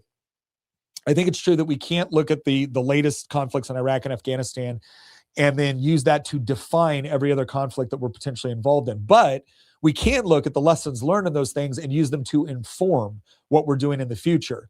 And I think one of the things that you already see, one of the ways that that's manifesting, is that when Trump is launching strikes into Iran right now, he's not telling the Iranian people, hey, we'll be there soon to help you take back your country. He's saying, we are providing a window of opportunity for you to be able to act. We're providing air dominance, air support. We're actually providing a critical component of military and economic pressure on your regime that can open up a window for you to take back your country, but we're not doing it for you. So that's unique, because that was not our message in Iraq, right? He's also making it very clear to them that he wants the regime to be overthrown. That's important. So I do agree with you that, and the other thing that he's doing that I think is far more important is, in Iraq, it's not like there was some massive popular uprising against Saddam Hussein that was actively operating in Iraq. Right. So there was no organization, there was no organized resistance, except for maybe certain Kurdish elements in the north or Iranian-backed Shia elements in the south. But there was no mass resistance that was then going to come over, take over the country, and potentially have, a favorable view toward the United States long term. We didn't have that in Iraq. We didn't have that in Afghanistan. But in Iran, it does seem like it's there. And the response I make is that when people say things like George Bush was reported as saying, where is the Iraqi Thomas Jefferson? And I remember somebody told me that, and I responded, the French knew the answer to that question before they got involved in the American Revolution. Because I do think it's important to remember that when we fought our own revolution, we relied on outside foreign support as well. And France didn't support, France didn't support the United States because they loved the idea of a monarchy being overthrown. They were a monarchy. They supported the United States because we were fighting against the British, their common enemy. And they deployed not only naval forces, not only economic and military support in the form of equipment, they actually deployed troops. And Lafayette. And that's why we have a bunch of towns, bridges, and roads in America named after Lafayette. I mean, we're celebrating the 250th anniversary, and one of the biggest things that we'll talk about is what happened at Yorktown, right? And so I think it's important to understand that it doesn't mean the United States can't be involved in something, but to what extent and to what end, and are the objectives that we have actually reasonable? Are they something that we think can actually be attained? And I think Trump has gotten to the point where there's two things going on. One, I think he thinks with this massive organized resistance that has actually stood up to mass killings, because right now the reports in Iran range everywhere from 5,000 to 35,000 murdered by the Iranian regime. So I think he thinks, okay, that we have a mass movement that is pro-U.S. or is at least friendly to U.S. that wants to get rid of these guys and has been willing to spill blood and to have their blood spilt in order to fight for it. Okay, and we have a potential leader that could come in that could actually organize that resistance. because that's the other thing that you're always looking for. Whenever you have these kind of revolutions that are somewhat leaderless, or they don't have, or maybe it's so fractioned off that there's like 6 or 7 leaders, that's really difficult. You half the time you end up with something worse than what you overthrew. But when you do have when you do seem to have like 1 or 2 leaders that are really kind of defining the movement, and they are people that you can have an open dialogue and work with, that provides better groundwork. It doesn't guarantee success, but it provides a lot more fertile soil than what we've had in the past. Walt John said, trust Congress Dems with notification before strikes. Oh, okay. I see what you're saying there. Yeah, I think so. The thing is that the president is not required to give Congress notice. I don't think he's required to give them notice before the strikes. I think it's within, let me see here, War Powers Act. President's ability to engage. Okay, requires the president to notify Congress within 48 hours of committing forces to hostilities. So, and this is obvious, right? Because let's face it. Let's say we didn't, question whether or not there would be leaks. If something is incoming to the United States right now and the U.S. military has to respond to it, you don't stop and get congressional notification and then go do it, right? You just do it and then you notify Congress within 48 hours. So, but would I trust congressional Dems with notification before strikes? No, I wouldn't. And I hate to say that. Now, are there some Democrats in Congress that I would trust to not leak critical information before U.S. military personnel would put in harm's way? Yeah, there are some. Not many. And I know there's some people who's probably going to take offense to that. Sorry. Get the Democratic Party under control and convince me that they still love America, and then maybe we can talk. But every time I see a Democrat talk about America, especially when they're in power, it's always about our evil history and our colonialism, and we're on stolen land and how bad we are and how we need to, we're racist and misogynist and sexist. The only time they start talking positively about the United States is when they feel like they can reference the Constitution to stop something we're doing. It's a very, very limited appreciation for the United States. And even then, it's only for the institutions which they think they can utilize in order to influence political power. But you're not going to see Democrats going out there just waxing, poetically about how wonderful the founders were. So no, I don't trust them anymore before strikes. Captain Sasquatch said, do you think there should be any member of Congress there for more than 20 years? I think all incumbents that have been there more than 20 years need to go. Here's what I would say. I have supported term limits, but what I want people to understand is term limits are not a silver bullet. What happens, the positive side of term limits is you get more turnover, which can be a positive thing. The negative side about term limits is that the bureaucracy tends to play a far more powerful role in legislation, because the more people you have in there that are kind of learning how it works, or are only there for like maybe 8 years or 12 years before they leave, the bureaucrats that are there for 20, 30, 40 years end up being a lot more powerful in that process. And I don't know that it necessarily produces a better product. Can I tell you what I think would be better is that if we actually went back to citizen legislatures. So I think 46 out of the 50 states are citizen legislatures, which says that like my salary when I was a member of the Virginia State House was $17,600 a year. And we had like an office budget and things like that, which kind of counted like income, but it wasn't enough to live on, right? It was enough to do your job. Or to get compensated for doing your job, but then you were expected to go home. And we were only in session 60 days in even years and 45 days in odd years. So we'd go through 2,000 bills in 60 days, and then you go back home to your regular job in your district. I think it would probably be better if we could get Congress to operate that way, but good luck on them voting that. So I would just say that what people need to understand about term limits is that there are pros and cons to it. It's not just a universal good. That's just the practical reality. But having said that, I've typically supported term limits. Andrew Ardent Party from YouTube said, thoughts on Texas District 23, Herrera and Gonzalez. I have supported Brennan Herrera from the beginning. From the beginning, I've supported him.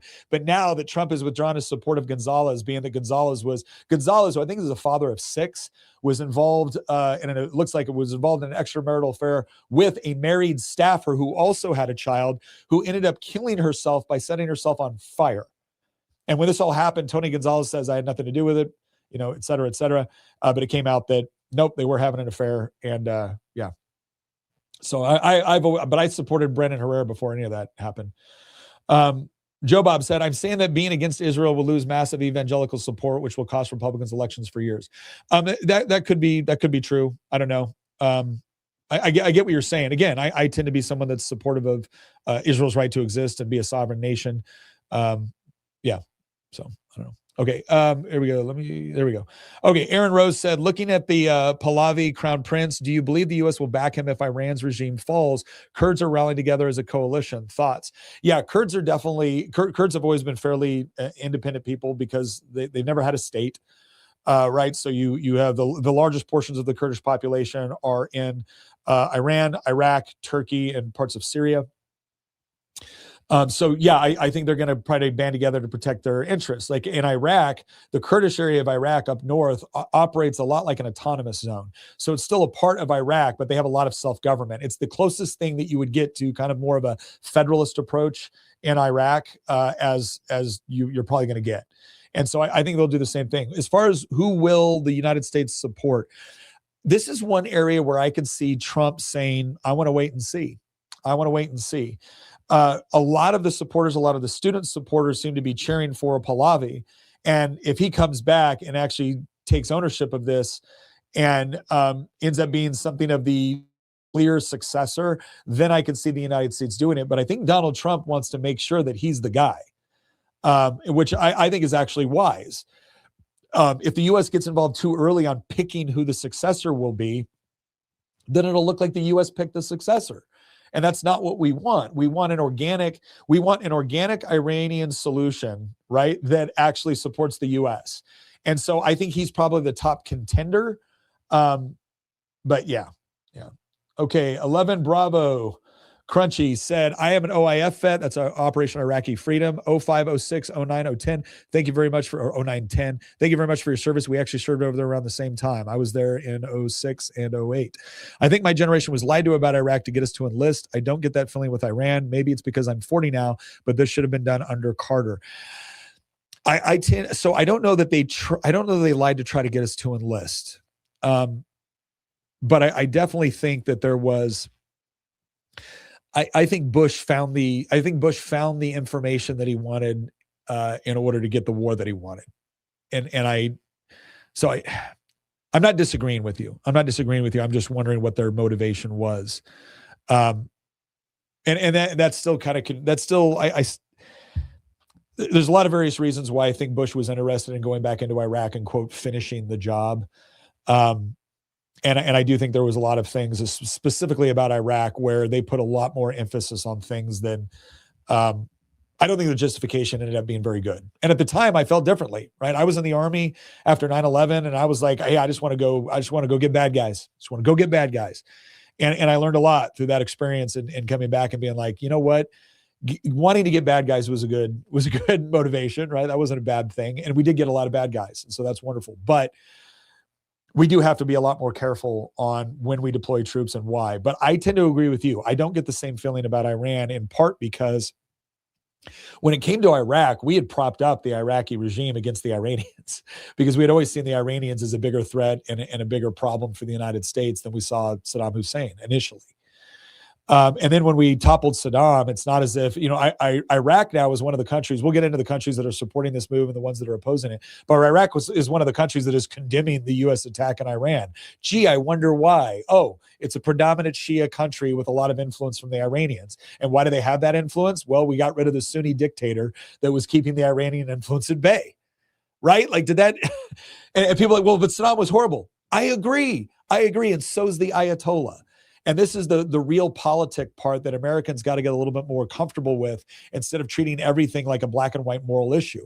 There are black and white moral issues, but then there are other areas for which there are very, very few good options. And we have to be a little bit more honest about that. But I tend to agree with your analysis on this. I do think that I think Carter was weak in a lot of ways. I think Carter's two biggest foreign failures were probably Iran and the Panama Canal. The fact that he just gave back the Panama Canal, I thought was stupid. Matthew Hammond said, if the U.S. controls Israel, then why has the U.S. not pressured Israel and Egypt to build the Ben Gurion Canal in Israel to supplement the Suez Canal? Because we don't control Israel. This is the thing where we have an incredible amount of influence on Israel, but we don't control Israel. Israel has some influence in the United States, but they don't control the United States. Like all of this all this stuff where it's just a really, really easy solution, or easy explanation of everything I don't think it actually reflects reality. But with respect to the Ben Gurion Canal in Israel to supplement the Suez Canal, I think the primary reason why we're not doing it at this point is because we have fairly good relationships with Egypt overall, or at least the regime in Egypt, which again, Egypt is one of those, for the longest time, Egypt was like the second largest recipient of U.S. foreign aid. And it was primarily to make sure that the radicals didn't get in control of Egypt, in part because we want to control access to the Suez Canal, or we want to have it in the hands of a friendly regime. I'll put it that way. But I have no idea what the overall cost and greater global implications would be of them trying to actually build that. So I am not educated enough on the Ben Gurion Canal in order to say whether or not that's something that we should pursue. That's the best answer I can give. Zachary Mize said, I could be a borderline Democrat except for the fact they seem to hate America and they're crazy. Well, those are two good reasons to not actually be a Democrat, Zachary. Yeah, I remember in the 80s, this is one of the things that people don't remember, is when Reagan was in power and Reagan was launching like strikes against Iran, he didn't have a Republican Congress. I think he had a Republican Senate for part of his administration, but he never had the House. And yet we were still able to do things to get things done because there was a lot more diversity of thought within the Democratic Party. There's very little diversity of thought within there is far more diversity of thought on the Republican side than there is the Democrat side. And a lot of that I chalk up to the fact that they've really embraced this idea of kind of critical theory, not just as a policy, but as a way of viewing the world. And it influences so much of what they do, and it's just crazy. 305 Independent, very interested to see Vance's response on this Iran situation. Many of my friends and family are wary of him because of his proximity to Tucker. So important to see if he openly countersignals Tucker on this. On the whole, I've been very impressed with J.D. Vance, more so than I actually expected to be. I don't know that he's who I would have picked to be the vice president. But having said that, again, I have been very impressed with J.D. Vance on the whole. So it will be interesting to see what happens now. There's a lot of people that are skeptical of Vance, either because of relationship with Tucker, or relationship with Peter Thiel, or things like that. And the thing is that I will say this, when you get into this space, the political space, you end up forming connections with a lot of different people. That doesn't mean that everyone you have a connection with or a friendship with influences you on what you do. Right? That doesn't mean they don't try, but it doesn't mean they have the same level of influence. So I'm curious to see how Vance develops over the next couple of years. The other person I've been really impressed with lately in the administration with respect to foreign policy has been Marco Rubio. And that was another one that was a surprise. I remember really liking Marco Rubio when he first came in to office, and then starting to be pretty skeptical of him and like, okay, is this guy everything he advertised himself as? But since he's been in state, I think he's just done an excellent job. I've been really impressed. The graffiti on YouTube. I'm 15 minutes behind at 1.5 speed. I think this is your best life so far. Good job. Appreciate you. Thank you, graffiti. Hopefully we just get better. Sean Book said, hey, Nick, sorry it's off topic, but Christ used you to bring me to the cross and through me, my young family. I can never thank you enough for being a beautiful servant of our King. God bless you. Sean, you could not have given me a better compliment. There's a lot of things in my life that I hope I've done a good job on, but if I've been a good representative or I've helped in any way for someone to foster a relationship with Christ, that is the best compliment, and quite honestly, the only one that echoes throughout all of time. So thank you, Sean. Thank you very much. 11 Bravo, again, 0506. I was on the Kuwait-Iraq border, 0910. I was running detainee transport from BIOP between Cropper Taji and IZ. WI Infantry, Wisconsin 32nd Infantry Brigade, met Chemical Ali before he was executed. Wow. Okay, so I operated in Taji in 08. And I remember when we were first taking, I took witnesses down to the Central Criminal Court of Iraq to testify. That was a bizarre thing to go from just kind of like your more traditional combat operations in 06. And then in 08, I felt more like a cop. Jay Blanche, thank you very much for the super champ. Volpine Machine back. Regarding diversity of thought, the Republican Party is no longer conservative. It's a coalition of conservative moderates and even liberals like me who reject the religion of woke and progressivism. Yeah, I think that's kind of the broader coalition of the Republican Party, or even what we might call the right.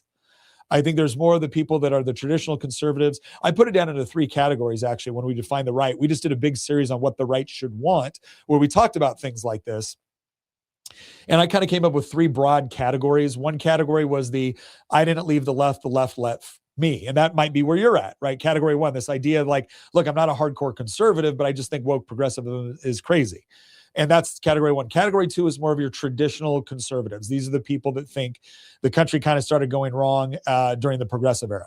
So the category one thinks the country started going wrong with like wokeism.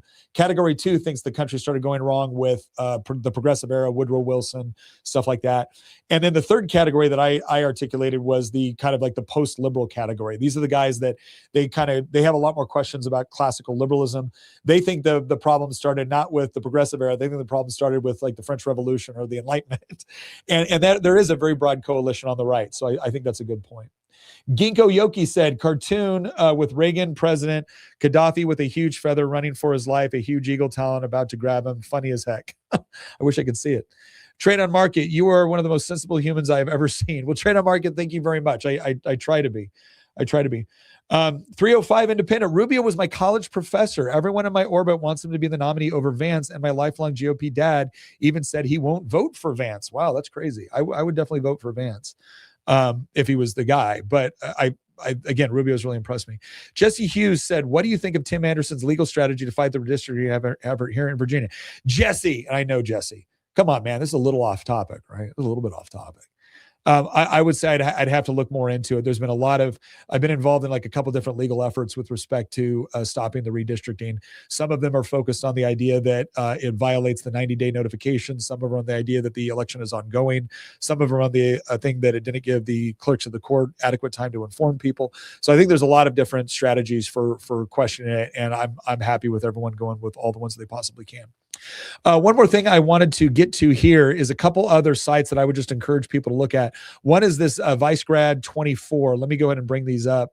Vicegrad 24 is a channel that, and again, whenever I share one of these, it doesn't mean I endorse everything they've ever done, right? Because I don't know everything they've ever done. I've just said that this is one where if you're looking for a foreign kind of media outlet, they advertise as Europe's leading company social media news hub.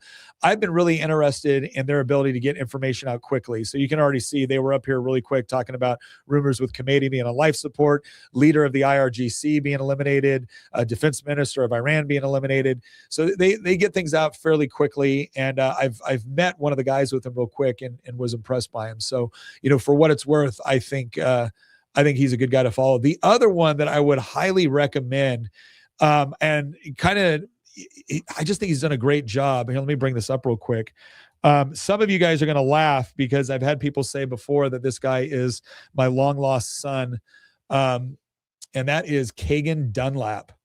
Because Kagan Dunlap is again, sharp guy. I don't know why this is not coming up for me. I'll try to find it here in a second.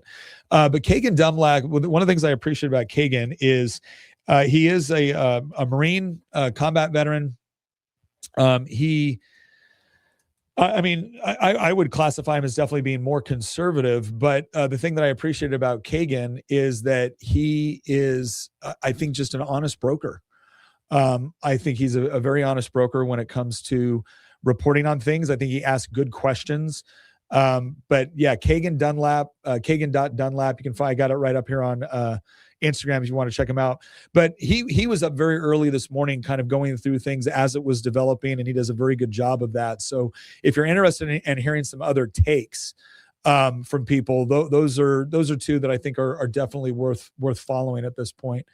Another guy, Batwings, 0708 Hawija is 11 Bravo. Sadly, I'm medically retired, so I get to sit out the next phase of show. Well, hey, thank you very much for your service. I started off as an 11 Bravo. My son is an 11 Bravo right now. And Hawija, man, that was familiar. So we were over there around the same time. But thank you very much for your service, Batwings, on YouTube. Matthew Hammond on YouTube. Can you get Carl Benjamin on to discuss liberalism? I would love to. I love listening to Carl Benjamin. I think he has done his is another another transition that's been fascinating to watch.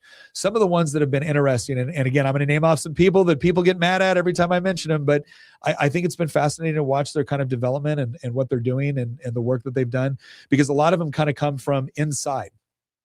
They were people at one point that used to be on the left. Carl Benjamin is someone that probably would have described himself as being more on the left. Yeah, he goes by Sargon of Akkad and runs Lotus Eaters. So yeah, if you guys are wondering, Sargon of Akkad is where you can find Carl. He actually started to he actually started to get a lot of attention over Gamergate, which was the whole idea of the woke infiltration of the gaming community. But really, really interesting thinker. So Carl Benjamin is another great guy to follow. But yeah, I've been really impressed by him. I'd love to have an interview with him. I might actually be going over to the UK here relatively soon. And if I do, I'm going to try to link up. Okay, here we go. Lee Botten said, this is such BS. Why would Iran risk drawing us in for any reason? It doesn't make sense. I'm not buying it. Lee, this is one thing I would say. I think it's dangerous to think about these things from a Western perspective. We look at this, we do the math, and we say this makes no sense. So clearly we must be instigating it, because why would Iran? Doesn't Iran know what we can do to them? Well, okay, but do you deny that Iran has attacked the United States several times since it actually came? The Ayatollah's like first act toward the United States when they took power was to hold American hostages from our embassy for over 400 days. They have repeatedly attacked the United States. And what has it resulted in? Occasional strikes and sanctions. But it's never questioned or it's never resulted in the regime itself being in trouble or being threatened. And so I don't think it's fair to say, they would never do this because they understand what we could do to them. I don't know. If I'm looking at it through their lens, I might say the Americans talk a good game, but they never follow through in any sort of definitive way or a way that would actually challenge our control of the regime. This is the first time that we've intervened in such a way that could theoretically challenge their control of the regime. 47 years, roughly. So I'm just saying, I think we should take that into consideration. Okay, let me see here. Okay, do I have any other questions that I haven't gotten to yet? I'm trying to keep up with all the comments, guys. So let me get down to another question on whether or not the United States, basically what has been the international response to this. And I want to look at, I got this list here for you that I'm going to bring up that shows kind of the various countries and what they've opined on. And I think this tells me something at least. So the countries that have been supportive of the U.S. and Israel strike have been Canada and Australia, and they pretty much gave very similar responses from Mark Carney, who again is a socialist. I think Mark Carney is more left-wing than Trudeau, if that's even possible, but he's been supportive of it. And then Anthony Albanese in Australia has been supportive. The countries that have opposed the strike: Russia, Pakistan, Spain, which is run by communists, Norway, which, when the Norway states that the preventative strike violates international law without an imminent threat and urges diplomatic efforts. Okay, Norway, thanks for your input. Good gosh. Iraq condemns the unjustified aggression against Iran and warns against using Iraq as a launchpad for further attacks. I love how they're warning us. It's like, dude, you have the country you do because of us. Piss off. Seriously. This is one of the things that goes to the idea of, Bush thinking that, we're going to be welcomed as liberators. How's that working out for us? Oman, who cares? France, who really cares? France condemns the escalation, calls the strikes an outbreak of war with grave consequences for international peace and security, demands an urgent UN Security Council, and urges de-escalation and negotiations. Thanks, Macron. We appreciate that. Shut up. Germany, in a joint E3 statement, France and UK, calls for resumption of negotiations, condemns Iranian responses, but expresses concern over escalation from the strikes. Germany and the UK, I wouldn't put them necessarily on the opposed side. They kind of did a weaker statement. France definitely did this whole this is shut up, France. Sorry, I'm just so tired of Macron. The European Union urges maximum restraint from all parties, calls developments greatly concerning and perilous, emphasize, whatever, shut up.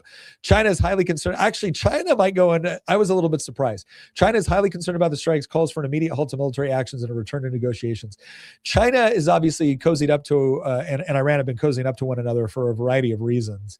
But their statement was more moderated on this than France's was, which again kind of goes back to this whole idea of, I look at all these people like, France and Norway and the UK and Germany, begging us to get more involved in Ukraine. But then when it comes to something with Iran, it's like, we're deeply concerned about international whatever.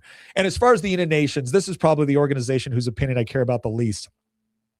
UN Security General Antonio Guterres condemns the military escalation, including the strikes and Iran's responses, urges immediate cessation of hostilities and return to diplomacy. The United Nations is the one I always want to look at and be like, or else what? You'll get us a strong no to protest? Fine. We'll veto it in the Security Council. The United Nations was sitting there congratulating Iran on its anniversary, the Islamic regime's anniversary, as they were butchering tens of thousands of their own citizens in the street. This was the one part of Marco Rubio's speech in, where was it? The Munich Security Conference speech. This was the one part of his speech that I didn't agree with. And he's like, well, the UN really could be a force for, no, it can't. I'm sorry. I think the UN is an organization so defined by institutional and organizational rot that it would be better to, the best thing we could do for that would be to leave it.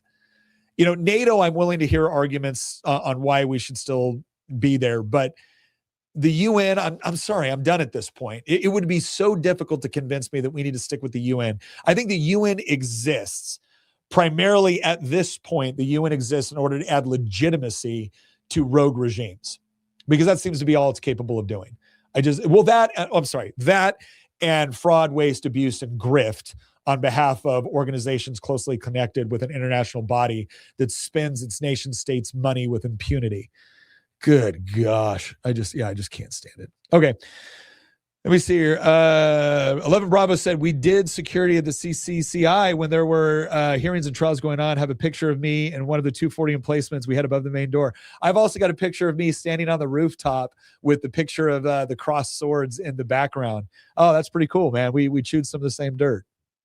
Matthew Hammond. Carl goes by Sargon of Akkad. Yeah, runs Lotus Eaters. We mentioned that. Jesse Hughes, regarding Iran, I was skeptical of involvement, but I recognize long-term implications with China could be worth it. I trust Trump, Vance, Rubio, Hegseth, etc. That's the other thing, too, that I think has to factor into this, is that a lot of people have become very, very skeptical of U.S. military intervention, in part because of how it has been conducted over the last 20 years. And guess what? I agree. If you looked at Iraq and Afghanistan and said, you know what, I am no longer going to buy what my government tells me on this crap. And then on top of that, you also had COVID and you had the withdrawal from Afghanistan. You know, trust in our government to be able to accurately explain what is going on, or to be able to truthfully explain what's going on, is at an all-time low, and for good reason. However, I do think that we can't treat all decisions as if they're being made by Joe Biden or George Bush or Barack Obama. I think Trump has demonstrated that his decision-making process is very different. I think Hegseth has demonstrated that. I think Rubio's demonstrated that. I think Vance has demonstrated that. And so does that mean that I trust anything they say no matter what? Of course not. There's one entity in the universe that gets my absolute trust, and that's God. Everyone else has to show ID to some point, right? But am I willing to give Trump the benefit of the doubt in certain areas that I would never give the benefit of the doubt to Joe Biden or Kamala Harris or Mitt Romney or Lindsey Graham? Or yes, right? There's plenty of Republicans I can show you that I would never give the benefit of the doubt to. Never. But when it comes to Trump and his team, I am far more willing to give them more latitude to operate than I am past administrations, because I believe they've earned that trust. Now, there's some people that are looking at this going, no, the moment Trump did anything like an international strike, he lost all my trust. The thing that I would ask you at that point then is well, okay, do you not want any U.S. president to be involved in anything foreign? If that's your position, then you properly are an isolationist. And that's the question where I got to ask is like, well, okay, but that's kind of a core function of the United States, of the executive branch of the federal government. And so, you know, again, if you're someone that wants to be more cautious about it, I totally understand. If you're someone that's a very, very strict constructionist and you're like, nope, I think Congress has to declare war, I understand that argument as well. But if you're someone who's just like, well, the moment he did anything, I don't want anything to do. Okay, well, then you and I wanted different things. That's all I can say. And we have different definitions of what it means to have an American first foreign policy. And I'll be respectful, but that is the difference. Jay Blanche said, Nick always appreciates Kate, your honesty and candor and ability to critically think. I think it's a lost art among our politicians. Please run in 2028. Jay, thank you very much. I appreciate it. Again, I really do try to be intellectually honest and fair to various viewpoints, to include ones I don't necessarily agree with to a point. There's some I'm not all that happy with. But I appreciate that. As far as running in 2028, dude, I just got out of the mess. Right? I stopped being an elected official the second week in January, and I have to say I'm really enjoying not being an elected official, even though it was an absolute honor to serve, to represent James Madison's district. But I got replaced by someone who's incredible. She's great, Karen Hamilton, doing a great job. And there's other great people too in the Virginia General Assembly that are really stepping up, whether it's Delegate Phil Scott out of Spotsylvania, Delegate Tim Griffin, Delegate Eric Zur, Delegate Dolores Oates, Delegate Tom Garrett. These guys are really stepping up and fighting on the floor, and there's others too. But so yeah. Okay, from a Zoomer, don't say link up, meaning changed. Oh, really? What is link up? Is link up like hook up now? Am I just I don't know. Oh gosh. Look, dude, I'm not keeping up with all the stuff. Jay Blanche says, Nick, I always appreciate your honesty, integrity, and ability to critically think. Oh, okay. Thank you. Yeah, you said it again this time without the spell corrections. I appreciate that, Jay. The graffiti from YouTube said 0405 Baghdad, 0708 Taji, Warhorse, Balad, 09010 Baghdad. Okay, we were in Taji at the same time. Joined due to watching Towers at 17 years old, started as NBC, was told it was needed, reclassed to infantry after first tours. That was my job, first tour. Well, graffiti, man, we were in some of the same places at some of the same times. So again, thank you for your service. If we ever link up in person, man, I'll buy you a beer. We can switch some war stories. Evil Ed said Vance Freitas 2028. I appreciate it, but I think Vance has better options, man. Manna said off topic, but would you be interested in interviewing David Green, known as the distributionist? He's a great right-wing thinker who is friends with Carl Benjamin and Orrin McIntyre. Let me look into David. The name sounds vaguely familiar, but I have not watched enough of his stuff to be informed on where he's at with things, but I wouldn't mind checking out. But thank you for bringing him up. Dave Green. I'm just gonna Google that right now. So I got to look up here. There we go. Okay. I will check that out and see what I can find. Michael Balmer said, regarding Iran, I don't mind missile strikes and target attacks on key people and infrastructure, but no ground warfare unless there's an actual declaration of war. So a specific goal is set. No more forever wars, e.g. Vietnam. Michael Balmer from YouTube, my man. I think you've drawn a very important distinction. So I'm going to read this again. I don't mind missile strikes and target attacks on key people and infrastructure, but no ground warfare unless there's an actual declaration of war. So a specific goal is set. No more forever wars. Example given Vietnam. Yeah, I think that's about as close to where I find myself these days. Is that I recognize limited military intervention in ways that minimize U.S. casualties and can achieve clearly stated objectives. But if we're going to do ground warfare, if like you're sending over a bunch of troops, the one exception I might make to that is that if you have limited deployments that are doing counterinsurgency or in this case, unconventional warfare operations or very, very strategic special ops style stuff, like kind of the thing with Maduro, I could see a realm for that where I'm okay. But the moment you're going to say we are deploying large-scale U.S. forces for a ground war, it's like, I want to see the declaration of war. That's the point where I don't care how much I like you or your administration. The Constitution says what it says, and we're not doing any more of this Iraq or Afghanistan style, wars without a declaration of war. That's a war. That's not just an ongoing military. No, that's a war. So if you're going to do that, then I want a declaration of war by Congress, because I want buy-in, I want debate, I want discussion, I want to clearly articulate what the goals and objectives are, and so that's an area where, for the people that think I'm being a little bit too hawkish these days, that is a line that I still look at and I'm like, look, limited operations for limited objectives, I think there's some wiggle room in there. Large-scale deployments of U.S. ground forces, give me a freaking declaration of war or don't do it. Right. So, Michael, I think you get one of the comments of the day there, brother, because I think that was a very good one. I think it's a good distinction. Okay. Let me see here. Did I skip one? OIF vet here. You and creators like Charlie Kirk inspired me to restore my relationship with God and Christ. I started a YouTube reading the Bible front to back to better understand and help others bless. Seeking the Word study. That is awesome, man. That is a follow. I'm going to go out and let me go ahead and I am going to go find you on YouTube and follow you, brother. Thank you very much for that. I appreciate it. Like I said, you can't give me a better compliment. And thank you very much for your service as well. Texas monarchist, please have Jay Dyer on making the argument. Is Jay from the? Let me see if I remember the right person here. Okay, I think I have seen Jay before. But thank you for the recommendation on that. I just looked it up, so I got a note for myself. YouTube is censoring my ability to communicate regarding Iran.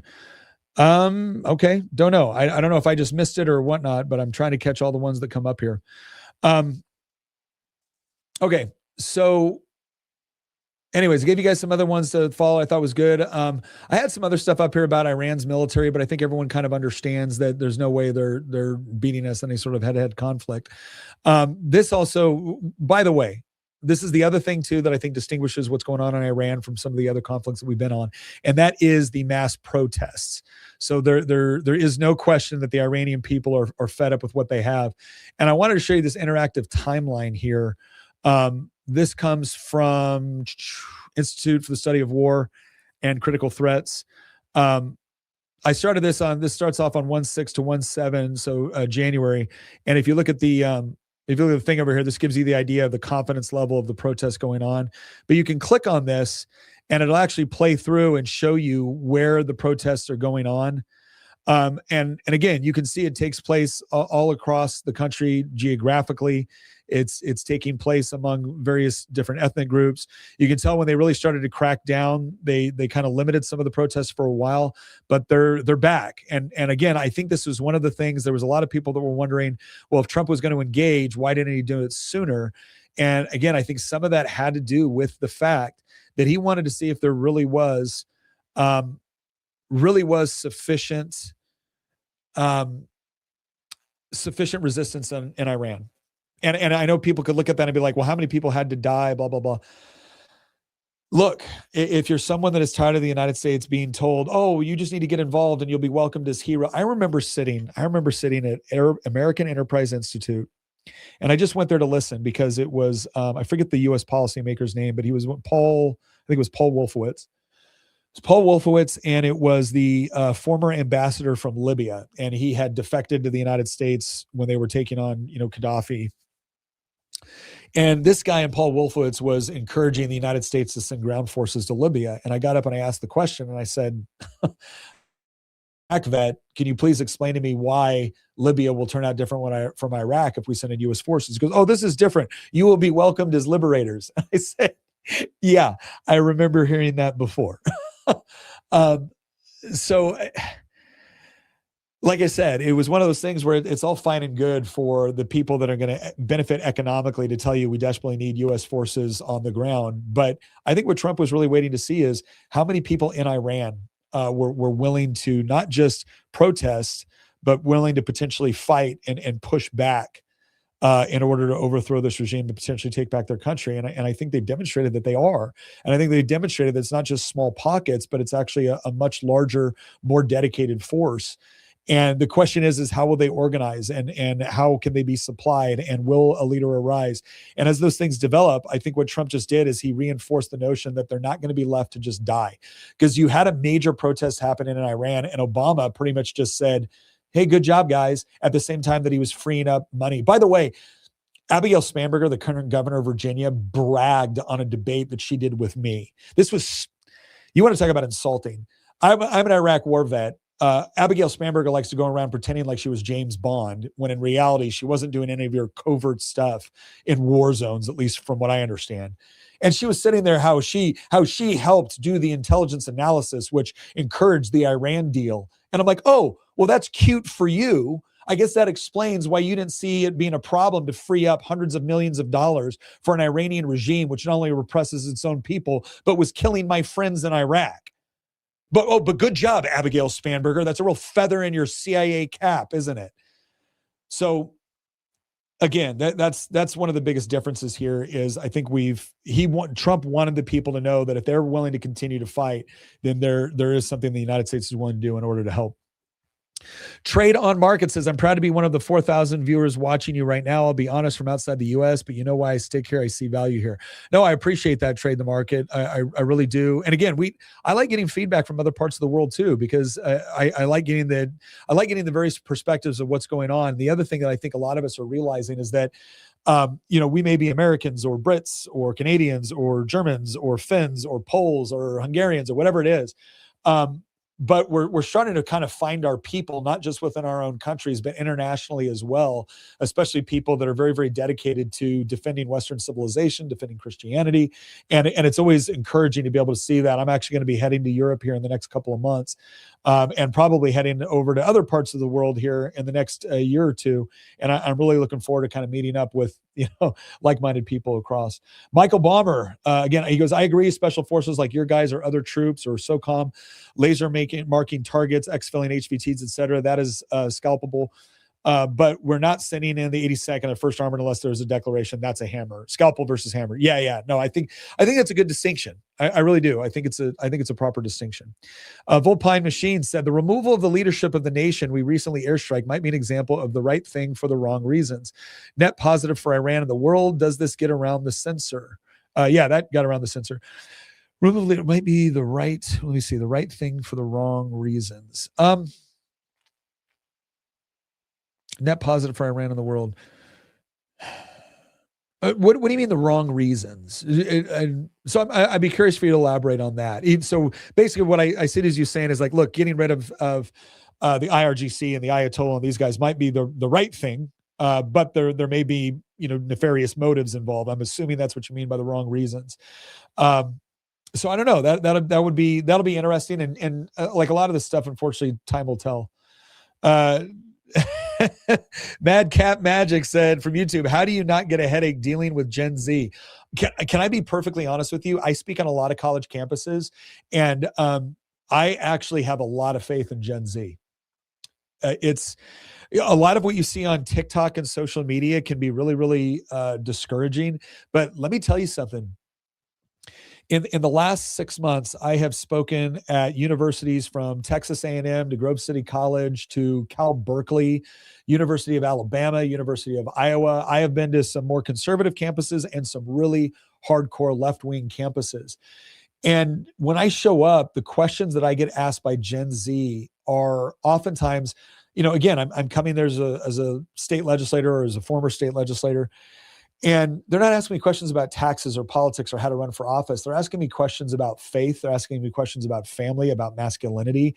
They're asking so many questions that I believe are the right kinds of questions for young people to be asking, because they're asking questions about the fundamentals. A lot of young men are just openly rejecting woke progressivism, in part because it's targeted them very specifically. But they are really looking not just to be masculine, but to be good men. And that is really encouraging to me. I'm also starting to see a shift with young women as well. A lot of times when they poll young women, it's 18 to like 29. When you start pulling women like 18 to 22, you'll be surprised to see that there's kind of a major shift taking place. And it's not totally pronounced yet, but it's happening. And so I would just say, like, for anybody that's looking at some of the crazier stuff with Gen Z, and there's a lot out there, there's also a backlash to that happening within Gen Z. You're starting to see Gen Z people kind of reject alcohol, get back to the church. And look, I'm a hypocrite there. I like a good bourbon, right? But it's just, this bottom line is that they're not associating themselves with partying and drinking to the same degree. There's a big movement within Gen Z. And I think that gives us a lot of hope. Somebody said, are you reading any questions on X or only YouTube? X questions should pop up here as well. So I'm trying to get to all of them because I'm doing this from StreamYard.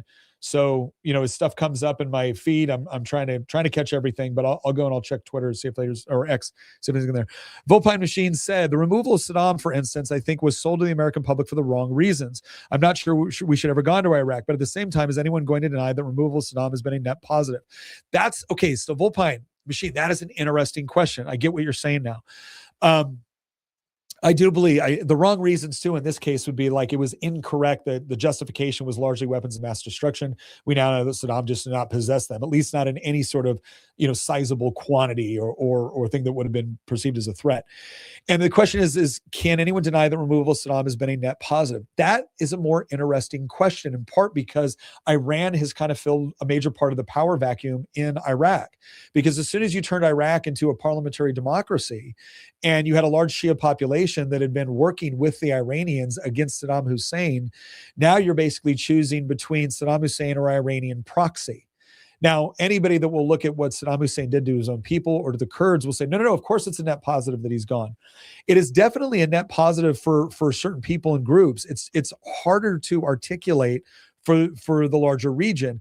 The ideal would have been that we didn't get Saddam or an Iranian proxy. That's the ideal, but we didn't get that. And so that kind of begs a deeper question here. And nobody asking that question has to suggest that Saddam was a good guy. He wasn't. I think Saddam was horrible. I'm glad Saddam's gone. I wish what replaced him would have been a lot better. And I'm not sure. We'll just have to see. I'm definitely happy for my Kurdish friends because they are definitely better off as a result of this. If you look at the Kurdish Autonomous Zone in the north, they're definitely better off. There's a lot of other people in Iraq that are definitely better off as a result of Saddam being gone. But yeah, it's that whole realpolitik question about before you go charging in on your little white horse in your crusade, you need to start asking important questions about are you willing to stay there to make sure you get exactly what you want. And this is why I like to say, if the conditions aren't there, it doesn't matter how many bombs you drop. The conditions were never there for a fully functioning liberal democracy in Afghanistan. And for us to pretend like it was, as long as we just kept forces there indefinitely, like if you really wanted something like that, it would have taken a degree of death and U.S. military presence that would have had to last generations. We were there for one generation. No. 3 more at a minimum and a whole lot more death before you could have had anything in Afghanistan that would have probably reflected a functioning liberal democracy as we think of those terms in the West. And part of that too is that Islam is not conducive to liberal democracies. Islam doesn't want liberal democracies. That's why they don't produce them. And so it's like, okay, well, are you willing to go into Afghanistan and Iraq and completely eradicate Islam? No? Okay, well, then you're probably not going to end up with a fully functioning parliamentary democracy in the way we think of it in the West. So don't try to set that up. Try to set something up that will actually work within that culture, which is friendly to the West, because that's probably the best you can achieve. And that's the part that people get uncomfortable with because we have this kind of utopian view of the world. Joe. Hey, Joe, thanks for your $5. You're my favorite subscriber and I love you. Oh, Joe, that was clever. You had me read it off. That was well done, Joe. Well done. Kings to you, my friend. Cybercast, I wonder how many Americans will suffer. I don't know. The question is, here's the question that you have to ask though, because you've worded it somewhat as a either or proposition with, if we intervene in Iran, Americans will suffer. And presumably if we don't, Americans won't suffer. I would argue that the last 47 years does not demonstrate that. I would argue that what we've actually seen with our relationship with Iran is that Americans suffer to some degree, regardless of what we do. It's just a question of degree and quantity. And I think Trump is tired of it. I think Trump looks at it as any sort of deal that you negotiate with the Ayatollah is at best a very, very temporary thing. And that because they are motivated ideologically and religiously with respect to what they want to achieve, there's no way that you're ever going to arrive at anything that would work within what we might call the typical Western framework of negotiation. And so if that's the case, well, then maybe it's time to just stop playing this little charade. And I think that's what Trump is doing at this point. Grizzlocks from YouTube says, speaking of Gen Z, there's a growing conservative movement among the VTuber community, virtual YouTubers. It's time for a big conservative voices to reach out to these influencers for conversations. I would, that's something I'd like you to elaborate a little bit more on, for me to be able to provide you anything, as a comprehensive answer to that. Is it time for big conservative voices to reach out to these influencers for conversations? Are you just talking about when you say virtual YouTubers, forgive me. Forgive my ignorance there. I'm not quite sure which. I always think of all of us are virtual. What do you mean by virtual YouTubers? If you could elaborate on that, and you don't feel like you got to spend more money, but if you could elaborate on that could help. I would appreciate it. Somebody asked if there's stuff on X coming up here. So let me see. No good. Take this with a huge grain of salt. Huge if true, though. Okay, I'm trying to look at stuff from X because somebody was asking if anything was coming in from X, and I'm trying to find some comments there to see if I can find anything to respond to. Not seeing anything right now. Apologize. My gosh, some of the stuff coming in from Rumble. Literally Hitler. America is Jewed over. Yeah, you are. I guess you are. You are really owning the literal Hitler thing there. What an idiot. Rumble's a great platform too. Let me see here. Okay, trying to find stuff from X. I'm not seeing stuff, so apologize. But I'm not purposefully not calling them out. Volpine Machine. I appreciate the geopolitical analysis. It's likely to get very complicated if Iran's new leadership becomes friendly with America and chokes the oil supply to China between Venezuela, Iran, and that cripples modern China. Volpine Machine, you have just nailed it. This is where again, a lot of the question always goes into what is happening right now. And that's why when I see guys like Dave Smith make this is the only one that wants this is Israel.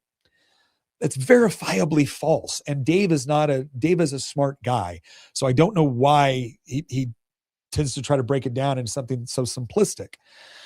Israel's not the only one that wants this. A good part of the Arab world wants this. The United States would benefit from this.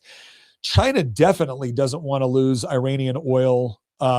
Again, China's in a lot of trouble right now, and I don't think people realize it. Between their monetary policy, between their real estate bubble, between their decreasing population, China is probably going to enter into an era of massive instability, which is going to lead to a lot more crackdowns because Xi Jinping sees the writing on the wall. And one of the concerns that we all have here, whenever we look at U.S. involvement in something like Iran or any sort of foreign affairs, is the question is always, is this to distract from something domestically? Because as the old cynical saying goes, is war abroad is peace at home, because it tends to focus the nation's effort toward a common enemy external to itself, right? It's just a reality. It's happened all throughout history. And so now we find ourselves in this situation where China is entering into some very, very unsure territory for themselves. Anybody that tells you that China's on the ascendancy or has a bigger GDP than the United States, I remember Putin saying that. It was like the most ridiculous statement. China's in a lot of trouble. China needs the relationship with Iran, and it'll be really interesting. I expected China to actually come out with a far more stern rebuke of the United States on this. But instead, I think we got a sterner rebuke from Norway and France than we did China, at least from last I've read.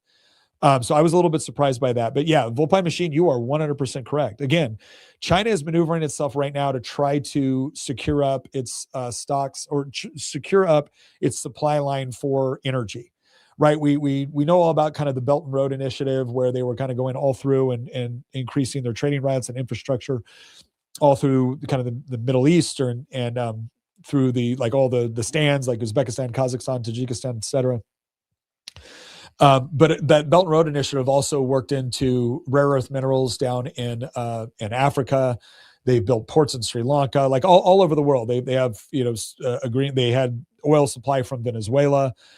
A lot of that's getting choked off. Venezuela's been choked off. Now it looks like a new regime in Iran could theoretically choke off oil sales to China as well, and basically that creates very destabilizing conditions within China. So it's interesting to see how they're going to respond to all of this. But that was a great point, Volpine Machine. Grizzlocks, VTubers are a virtual avatar instead of revealing their real identity, but otherwise react and engage with viewers the same as anyone else, typically anime and gaming community streamers. Now I know what you're talking about. Actually, yes, I had one of them on, Mentis Wave. If you're, okay, now I know what you're talking about. So yeah, Mentis Wave doesn't reveal his image online, and I understand why. But and usually he's like playing a game. He's a gamer. So he'll play a game while he's talking about a particular thing, or he'll take on like the commie YouTubers. But Mentis Wave, if you're not following that guy, follow Mentis Wave. He has some brilliant takes. And again, a guy that I think is very intellectually honest. If you want to catch our interview, you can find him on our YouTube page. But we had a long conversation with Mentis Wave, and I was super impressed by that guy. And like I said, I think he's a very intellectually honest. He's a very, very, very strong critical thinker. he doesn't get out there. He doesn't just like own the libs or do bashing like that. He really just breaks down complex things. And again, if you like gaming, it's fun to watch. He's a good gamer. From what I'm not really a gamer. I have some games that I play that I like, but not very often. But very interesting channel. So yeah, to answer your question, Grizzlox, I think we should reach out to those guys and talk to them, because I understand why part of them they're taking unpopular positions for their age groups in some cases, but they're gaining in popularity. Volpine Machine, I was a Chinese linguist in the Marines. Americans do not understand China. Volpine Machine, I agree with you. I really agree with you. I think there is a lot that Americans do not understand about the Middle Kingdom. Chinese history is fascinating. It's absolutely fascinating. And I think a lot of Americans at best think it started with Mao.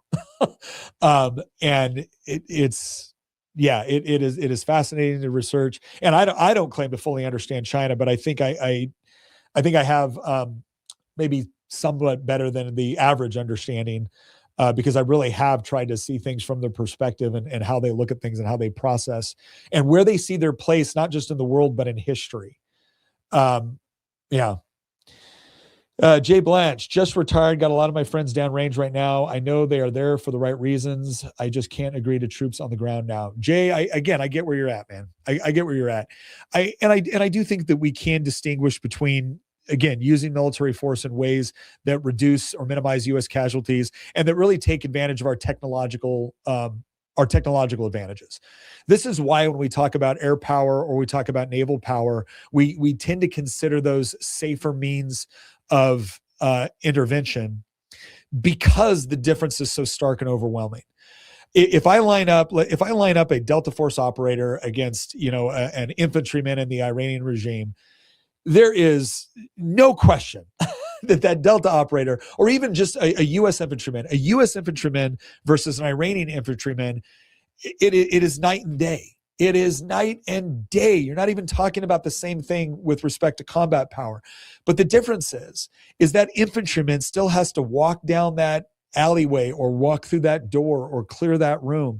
And the most untrained 16-year-old with an AK-47 can stick that AK-47 out on the rally, fire off some rounds, and you get caught with a stray round, right?